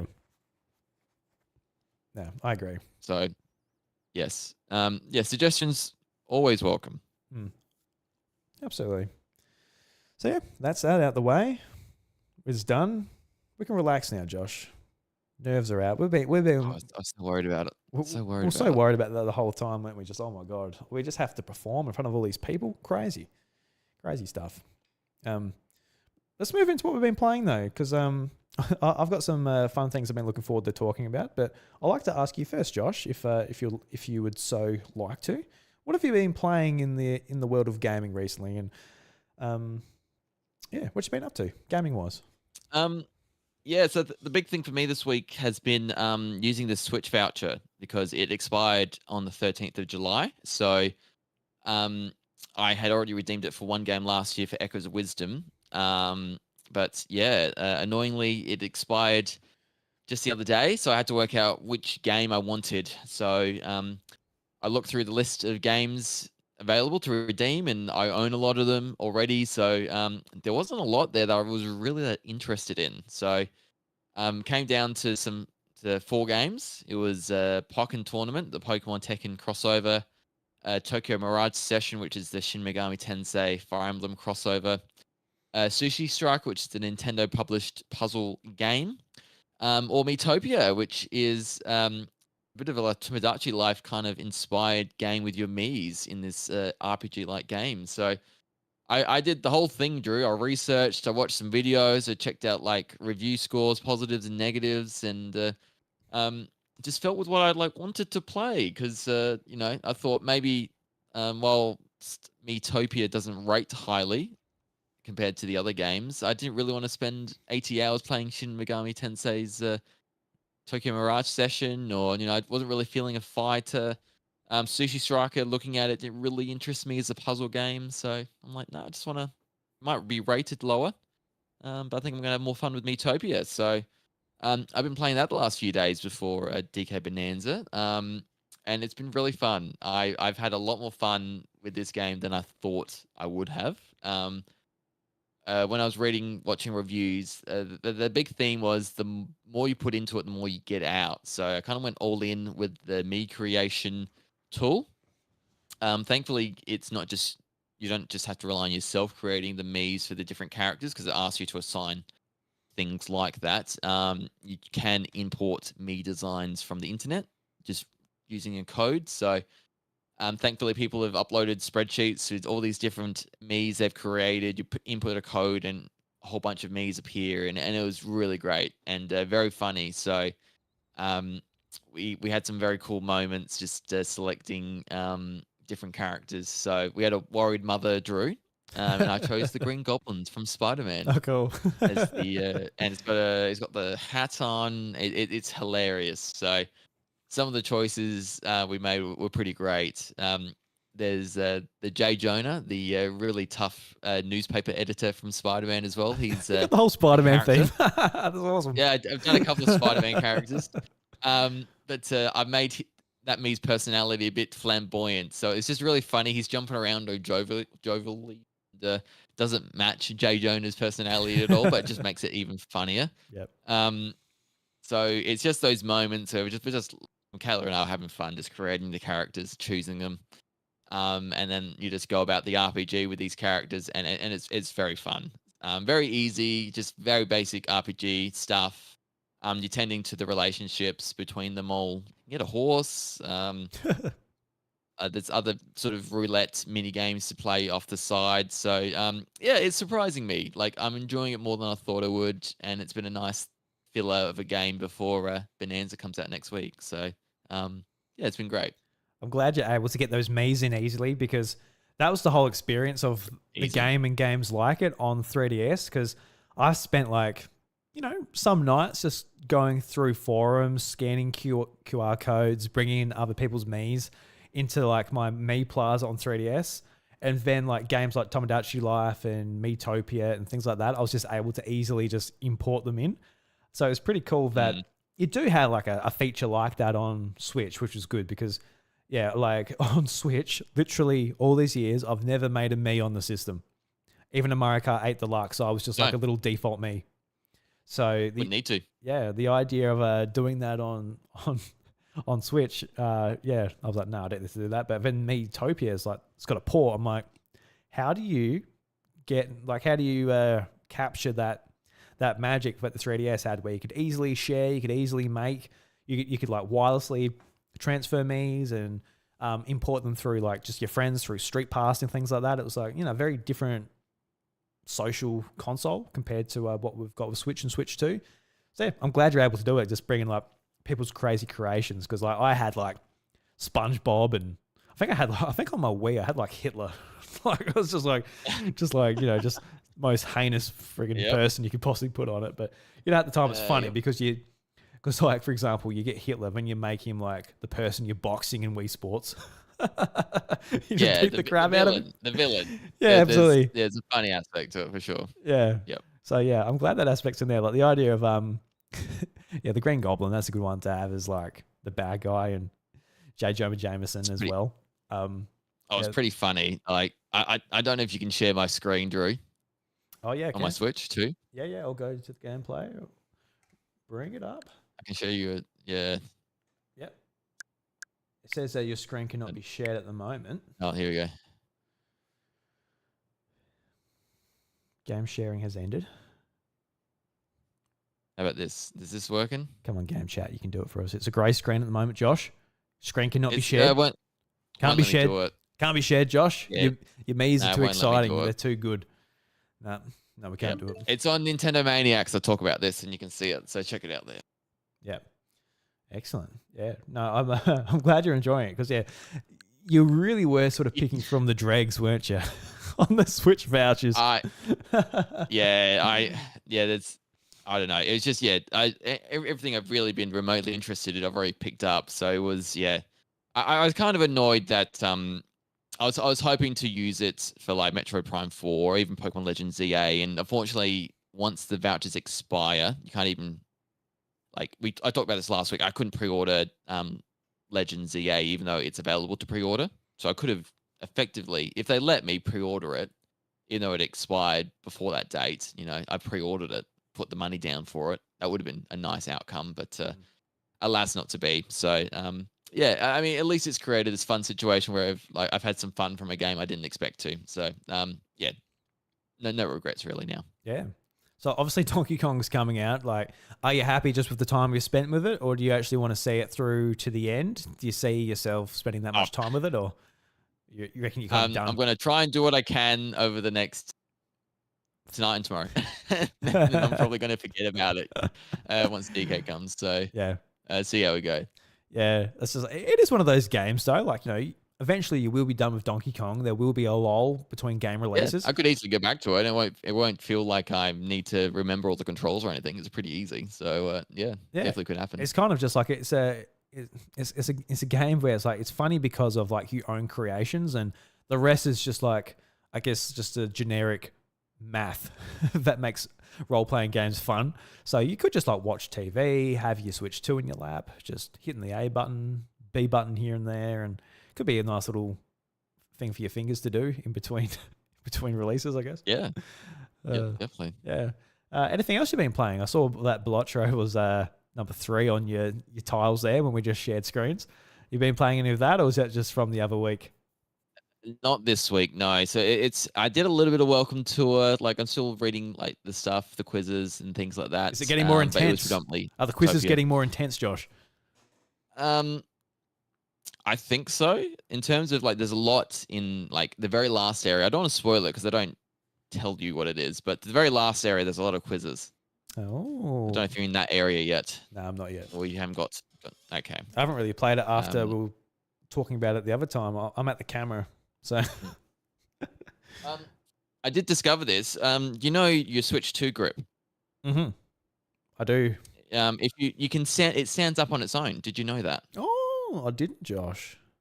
Oh. That's a thing this is the next segment of vaguely interesting facts from Switch 2 Welcome Tour. So this was yeah, I did not know this until I played the game, and then I asked the Discord, and they didn't. A lot of people didn't know either. So you can stand your Joy-Con 2 grip on its own. You couldn't do that with the first one. So what's Nintendo's reasoning for doing that?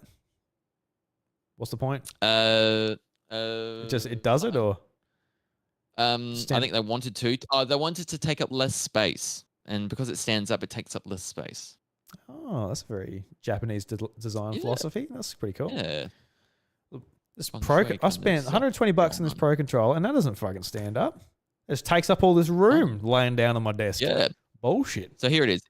Here's a fun little detail about the Joy-Con 2 grip. It stands up on its own. We decided to make the grip stand upright so that it doesn't take up too much space when you're not using it. There are two little bumps down at the bottom, measuring roughly 0.2 mil each. These bumps act as tiny feet. There you go. Beautiful. Just wonderful. Yeah, so everyone, get your Joy-Con 2 grip standing. You're wasting them laying flat on the ground. Come on.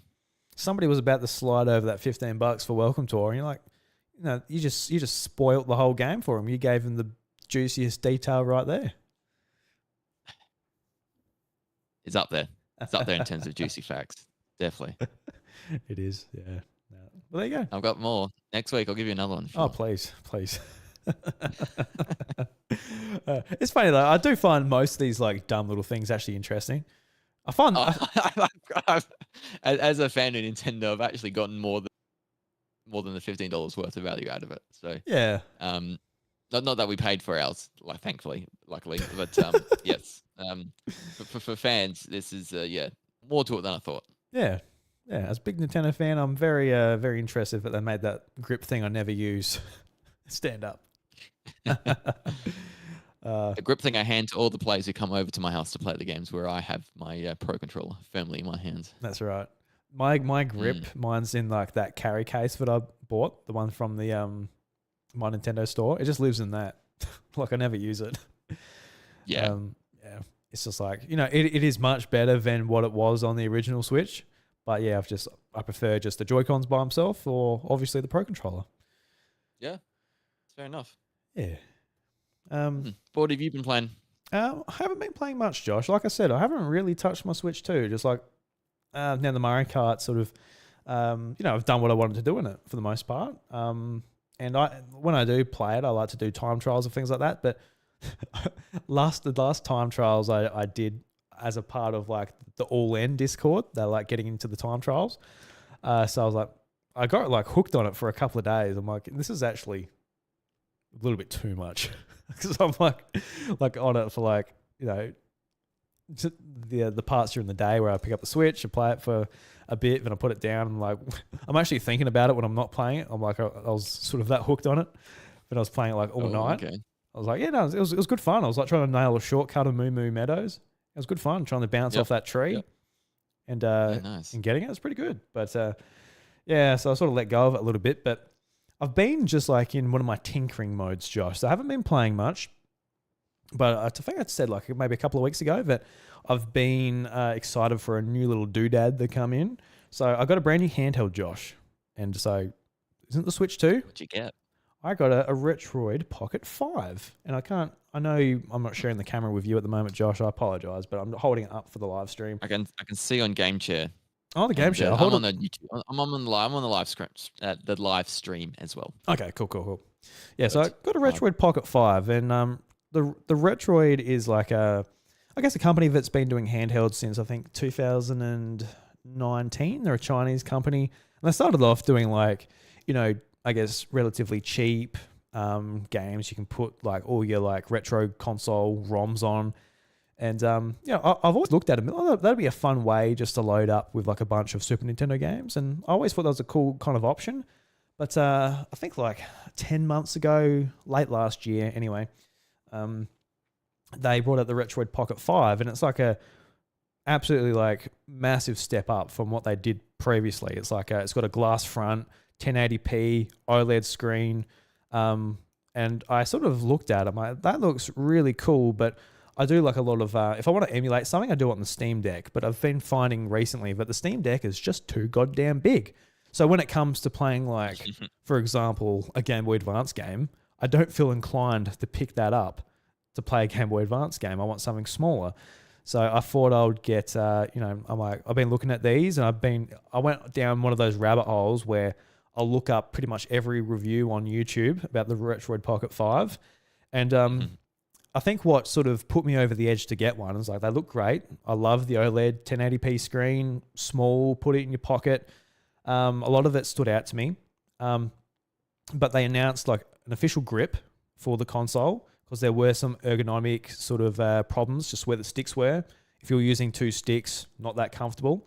And the biggest thing that sort of made me look at it was that they announced like a screen add-on. So you can like clamp on a second screen, and so you can use that for 3DS and DS emulation. So I'm like, that sounds very appealing because like I really want to play a lot of these games, but I want to play them with like a 1080p screen, an OLED screen, a bigger screen, more comfortable controls, and so I'm like, all right, I'm kind of sold on this thing. I want the smaller handheld.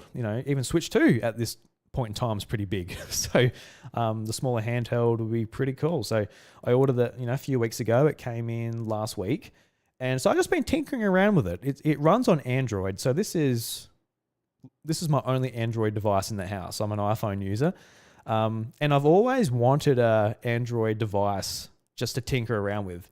And even to the point where I'm like, it would be kind of cool to get an Android phone to tinker around with it, but I don't really like, when it comes to like a phone, I want it to easily work with my computer. I've got a Mac, so I can easily send stuff back and forth. And like, as far as the other apps go, I just need the phone app, YouTube, and Pocket Cast for my podcast. That's kind of what my phone is. So like, I don't really want to tinker around with it too much and, split it open too much. But the idea of like a game platform that I can sideload things on, emulators, fan games, the world is my oyster when it comes to this thing. So I'm like, all right, I'm going to have a lot of fun with it. So the last week has just been a lot of just putting things onto it. And like so far I've put on every NES game, every Super Nintendo game, every Nintendo 64 game, 200 GameCube games. I'm going to load it with Wii games because even the games that I'm... Wii games. Yeah, well, even the games I'm not going to play, I actually got a Dolphin bar, and that's a Wii sensor bar that can plug into a computer or an Android device, and the Wiimote pairs directly to that Dolphin bar, to the sensor bar. Ah, cool. So like, even like Wii Sports, I got Wii Sports on it. I'm not going to play Wii Sports with the control stick and buttons, obviously, but I just come and plug this into the TV, plug the Dolphin bar into that dock, and I can play Wii Sports or Wii Sports Resort, Mario Galaxy, etc., etc. And there's a few other games too that I want to play, like Last Story and Pandora's Tower and things like that. That uses what's it called? The classic controller. So that'll work, obviously fine on this. That worked just fine. Yep. So yeah, it's going to be an absolute emulation machine. I've got a 2 terabyte SD card in this thing, so I'm going to be able to put everything to my heart's content on it. And I've ordered a hard drive, a 12 terabyte hard drive, chock-a-block full of ROMs. Now, you can say what you want about how you feel about emulation and all that type of thing. I buy a shitload of games, so I don't necessarily feel bad if I'm getting a hard drive full of Sega Genesis games, for example. I don't really feel that bad about it. But yeah, so once that comes in, I'm going to pick and sort through a bunch of stuff, and this is going to be a Retroid Pocket full of just 2 terabytes full of retro games. And what I'm really excited about is just, sometimes, Josh, we're in our 30s now. We're in that sort of mood now where a bit of old man energy comes out every now and again. It's like, look, I can't be bothered with what the industry is doing at the moment. Like, I'm kind of like, for example, like last week, all the Microsoft news. It's like, I'd rather just not support the games industry right this second. So this is a device just to pick up and just like, go back to some of my favorites. And last night I was going through a bunch of Pokemon Emerald ROM hacks. And my God, I feel like I could just start up a Pokemon Emerald podcast and just talk about ROM hacks from Pokemon really Emerald. could. It's insane. Really like there's a few that I'm really excited to play. Actually, there's one called Pokemon ROWE. I don't know if it's ROW or you just I'm just gonna call it ROW. Sounds like yeah, Pokemon ROW. I don't know whether you meant to sound out the letters or not, but that's an open world Pokemon Emerald game. So you can choose to start in any town, and the game like scales like from how many badges you have. So you can take the gyms in any order and all of that type of thing. I'm like, oh my God, that sounds amazing. If Nintendo released that for like $80, I'd buy that. Just like Pokemon Emerald modified. You would. You really would. I'm like, that sounds amazing. And there's another one called Pokemon Emerald Rogue, and it's a roguelike Pokemon Emerald game. I'm like, that sounds like a lot of fun. There's another one called Pokemon Parallel Emerald, where it is Pokemon Emerald, but it is just like a parallel universe. So everything's like a little bit different. Like the map's been edited to be like just different. So that'd be fun just as somebody who's run through it multiple times to see it a little bit different. Another one that I've played and really enjoyed was Pokemon Modern Emerald. So that's where you can set like your own rules, Nuzlocks, randomizers, all of that like directly in the game. And that sounds like a lot of fun. So yeah, like just like the Pokemon Emerald side of things is really exciting, but all of the other Game Boy Advance games, Game Boy games, I don't know, man. I'm just super excited to be able to play it. But yeah, I've just been doing a lot of tinkering because I've been on something called Emulation Station.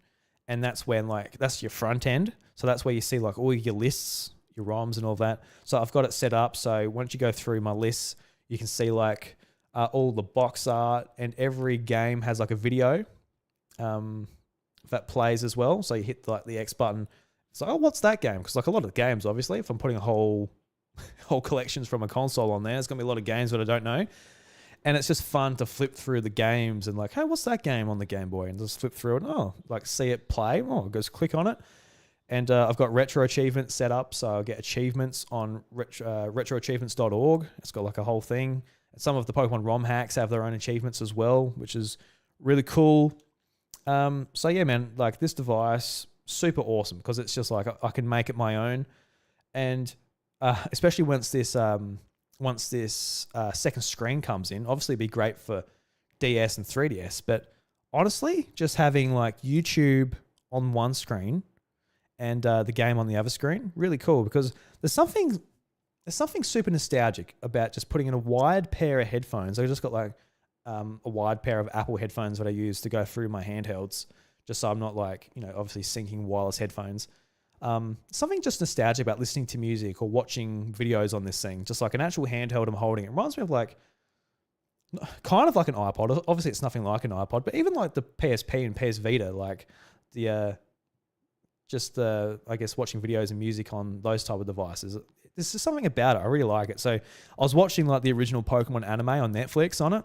I'm like, this is so soothing to my soul right now. Just sitting here playing retro Pokemon, watching old Pokemon on Netflix, and yeah, like I said, once I get that dual screen setup on Android, this is gonna be such a comforting device just to pick up, put a pair of headphones in, just grind out some Pokemon, and watch whether it's the new Pokemon Horizons, which I haven't watched yet on Netflix, or the original series.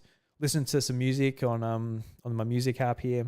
And it can play like native Android games as well. So I got like a bunch of like Netflix games that I get from my Netflix subscription. So I got Katana Zero, TMNT Shredder's Revenge, which I've played on Xbox, really enjoy it. So playing it on this is great because this thing has like an amazing D-pad. Like it sounds great. I don't know if I can pick it up in the microphone, but not really. But really beautiful clicky D-pad. It's like one of the best D-pads I've used on a handheld device, for sure. Might be the best one, to be honest. Certainly better than the one on the 3DS and Vita and things like that, and Game Boy Advance and all that. Yeah, so yeah, really enjoying it. Really happy I got one. Feels great with the grip as well. Yeah, how light is it? Pretty light. Yeah, it doesn't feel light. It feels like a nice solid device. Like when you shake it. Yep. I'm shaking it now. No rattle. Feels like nice and premium. It feels fantastic.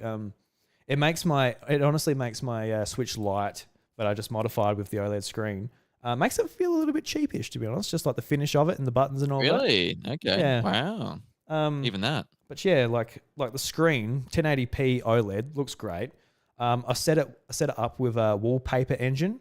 So people familiar on PC, there's an app that you can get on Steam called Wallpaper Engine, so you can have animated backgrounds as your wallpaper on your PC. Android has that as well, so I'm able to sync up my wallpapers across my PC and my Android device. So at the moment, you won't be able to see it that well because of the screen, but I've got like an animated backdrop of Latios and Latias around the Soul Dew, and it's like animated with mist going on the background. So that's my background. Yeah, I don't know, man. This thing just kicks ass. Some cool customization. Yeah.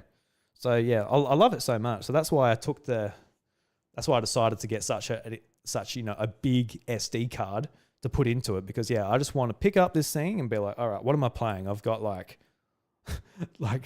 most of the library from Nintendo up to the Wii.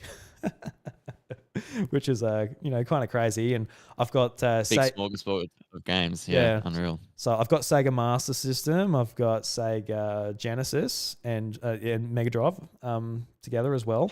I want a bunch of Dreamcast stuff on there. Dreamcast. What was the total memory you've taken up for 2 terabytes with all those classic systems? Is it a lot? Let me have a look. Not that much. It wouldn't be a lot. Just go to my settings, storage. Imagine you have so much space still. Yeah, because I haven't put on like the big games yet, so I haven't done really any PS2, PS Vita, or Dreamcast. I think they're the big system, or Wii. I've only done a few Wii games. I've used 280 megabytes of 2 terabytes so far. So yeah, but nothing. But the Wii and PS2, they would be the biggest thing. Like my idea was like if I use I won't use a terabyte for Wii and GameCube, but if I use the terabyte for those 2 consoles, I'll be right for the rest. Like I don't need that many PS2 games or Dreamcast games. But yeah, the Wii games in particular, like I've got what have I got on there at the moment? Go to my Dolphin emulator. I've got Wii. I've got Punch-Out, Super Smash Bros. Brawl, Super Paper Mario, Wii Sports, and Wii Sports Resort. I played some Brawl on here. Works really well. And it was sort of lagging a little bit, but then I realized I had to put up the power profile a little bit because I was just on like, what's it called? It's on performance. So I was on like a really low power draw. I'm like, oh, well, yeah, that'll probably help. But yeah, it's kind of cool. Just like, I could just imagine showing this little beautiful screen to me back 15 years ago, but you're playing Super Smash Bros. Brawl on this. This would have been an absolute dream. And obviously with Switch 2, like what Smash Ultimate and that's become. But yeah, this is just a great little companion piece in my handheld gaming setup. Because I'm kind of really enjoying just collecting these retro handhelds. Like because I showed in the Discord yesterday. This one I've bought a couple more. So over the next couple of weeks I'll showcase some more. This one's the most expensive one. It's the most premium one. This was $220, so about the price of a Switch Lite, essentially. Yep. Which I think's pretty good damn price. This one that I've got here, this came in yesterday. I haven't loaded it up. It's got no SD card in it yet. I've got to set it up with custom firmware and things like that. But this is a little device called the Trim UI Brick. It's a little tiny one. It's about the size of the palm of my hand. And the idea for this one is just like, this is a more premium device. I don't want to beat it up. So going to work and things like that, I just want like a little console just to chuck in my pocket. Because like the Switch 2, the Retroid Pocket 5, the Switch Lite, I want to look after those. I can't just chuck them in my pocket and not care about it. The Switch 2 especially, like is expensive and all of that type of thing. So this one was like $80.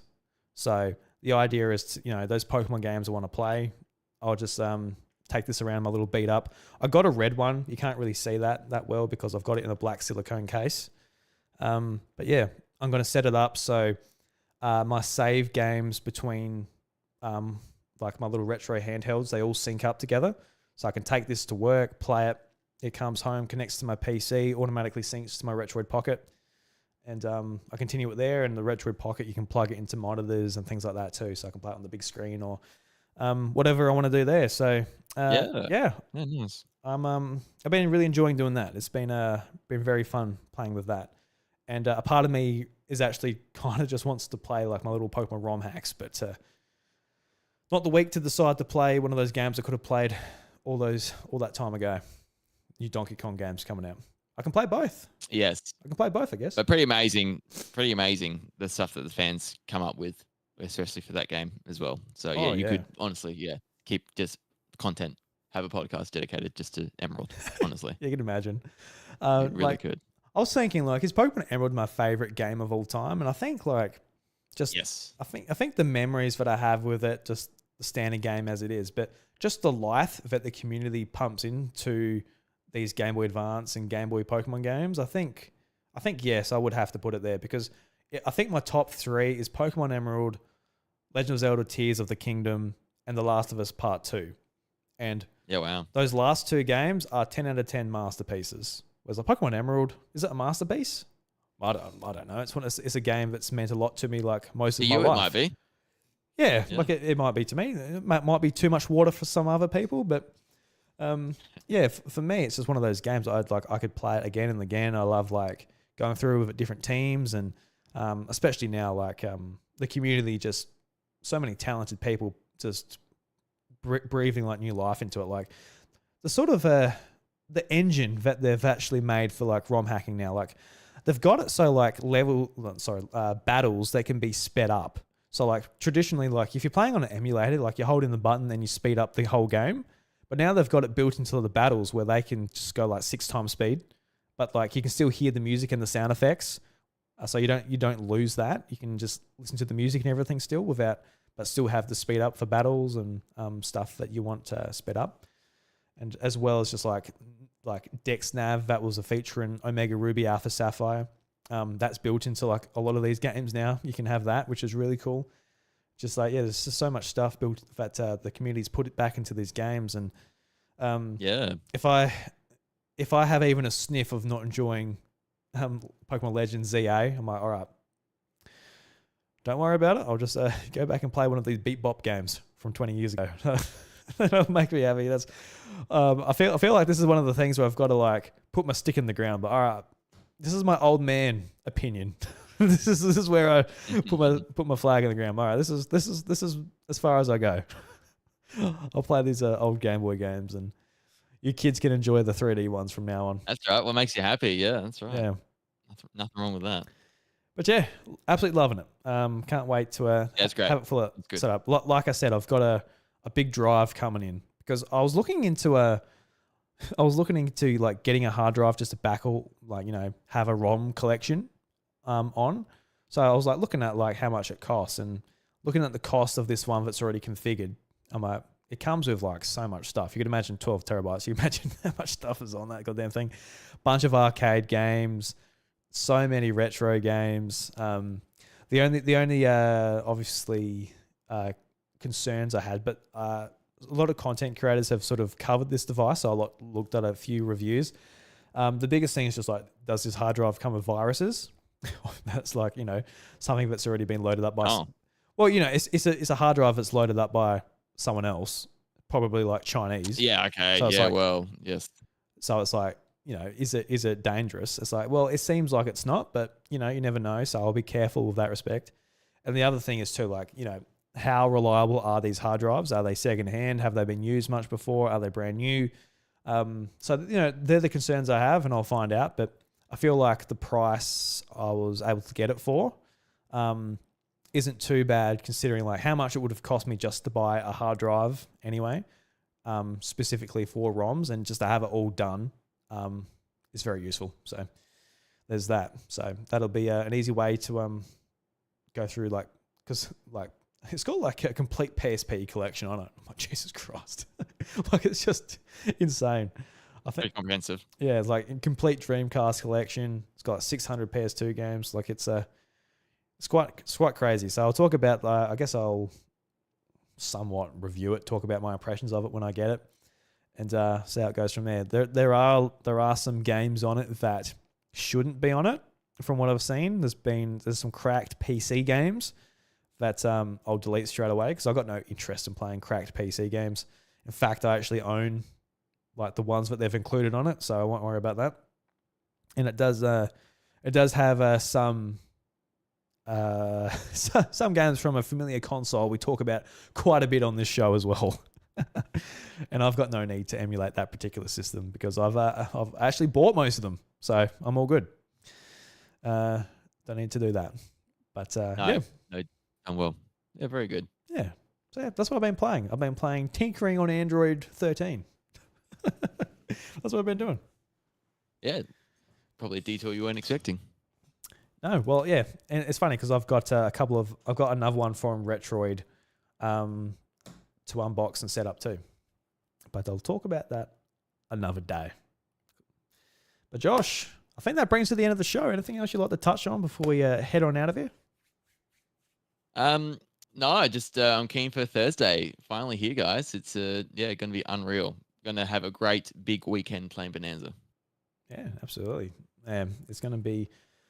What have I got going on this weekend, actually? In fact, we've got kids' swimming lessons, so that's going to take out most of Saturday. Yeah, no, I think it'll just be... Unfortunately, I don't think I'll be playing it all weekend. I'll just be playing it at night time. Maybe I can sneak it in during the day. Maybe while we're doing swimming lessons, I can be in the pool. Nah, I can't quite that. I can't teach my kid how to swim in the swimming pool with the Switch. So Maybe not quite like that. Yeah. It's only an hour. Anyway. It's only an hour of doing that, though.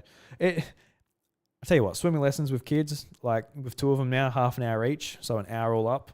I'm bloody knackered by the time I get home, Josh. Bloody, It would be. yeah, It would be. big day for Chantel too. Like we're both knackered when we get back. It would. Yeah. 100%. I can imagine. I'm just looking through Nintendo Music, Josh. What should we play for the jukebox this week? Because I brought up Pokemon Legends Arceus. Okay, yeah. Arceus, because you didn't believe it was on. That's right. What should we make it?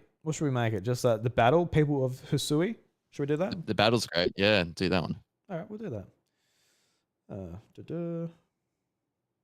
Fire up the jukebox. She's a bit old, guys. It's been around for 8 years. Just let us be. Is it playing? Come on, you can do it. My internet's like, oh, kill me. Come on, Nintendo, you can do it. It's not playing it. What am I even paying my subscription for, Nintendo? This is ridiculous. Give the people what they want. Play the Hisui. What about the Wild Battle? Will that play? Oh, God, that'll play. Jesus Christ. There you go. Sorry about that, everyone. That's it. Did that actually blow out your ears? I'm sorry, everyone. I have to go. It was loud. Yeah, I have to go look at that in post. Thanks, Nintendo. Jesus Christ. All right, everybody. Thank you very much for listening to the House of Mario, episode 321. Please, if you enjoyed the show, leave us a review. Tell a friend. Do all that stuff. Really appreciate it. But until next time, the doors to the House of Mario, they're closed. We'll catch you later. The House of Mario, a Nintendo podcast, is proudly recorded in South Australia. It's hosted and produced by me, Drew Agnew, alongside my co-host, Josh, or JT if you like. Be sure to check out youtube.com/iDrewby, where I share all of my other content and stream the House of Mario live every Monday night at 8:30 p.m. Australian Central Standard Time. Join the Homestead Discord to be a part of our growing community, chat with fellow Nintendo fans, and get involved with the show through our mailbox channel. And don't miss JT's fortnightly Nintendo podcast, Nintendo Maniacs. Each episode features a brand new guest, and if you love the House of Mario, you'll feel right at home there too.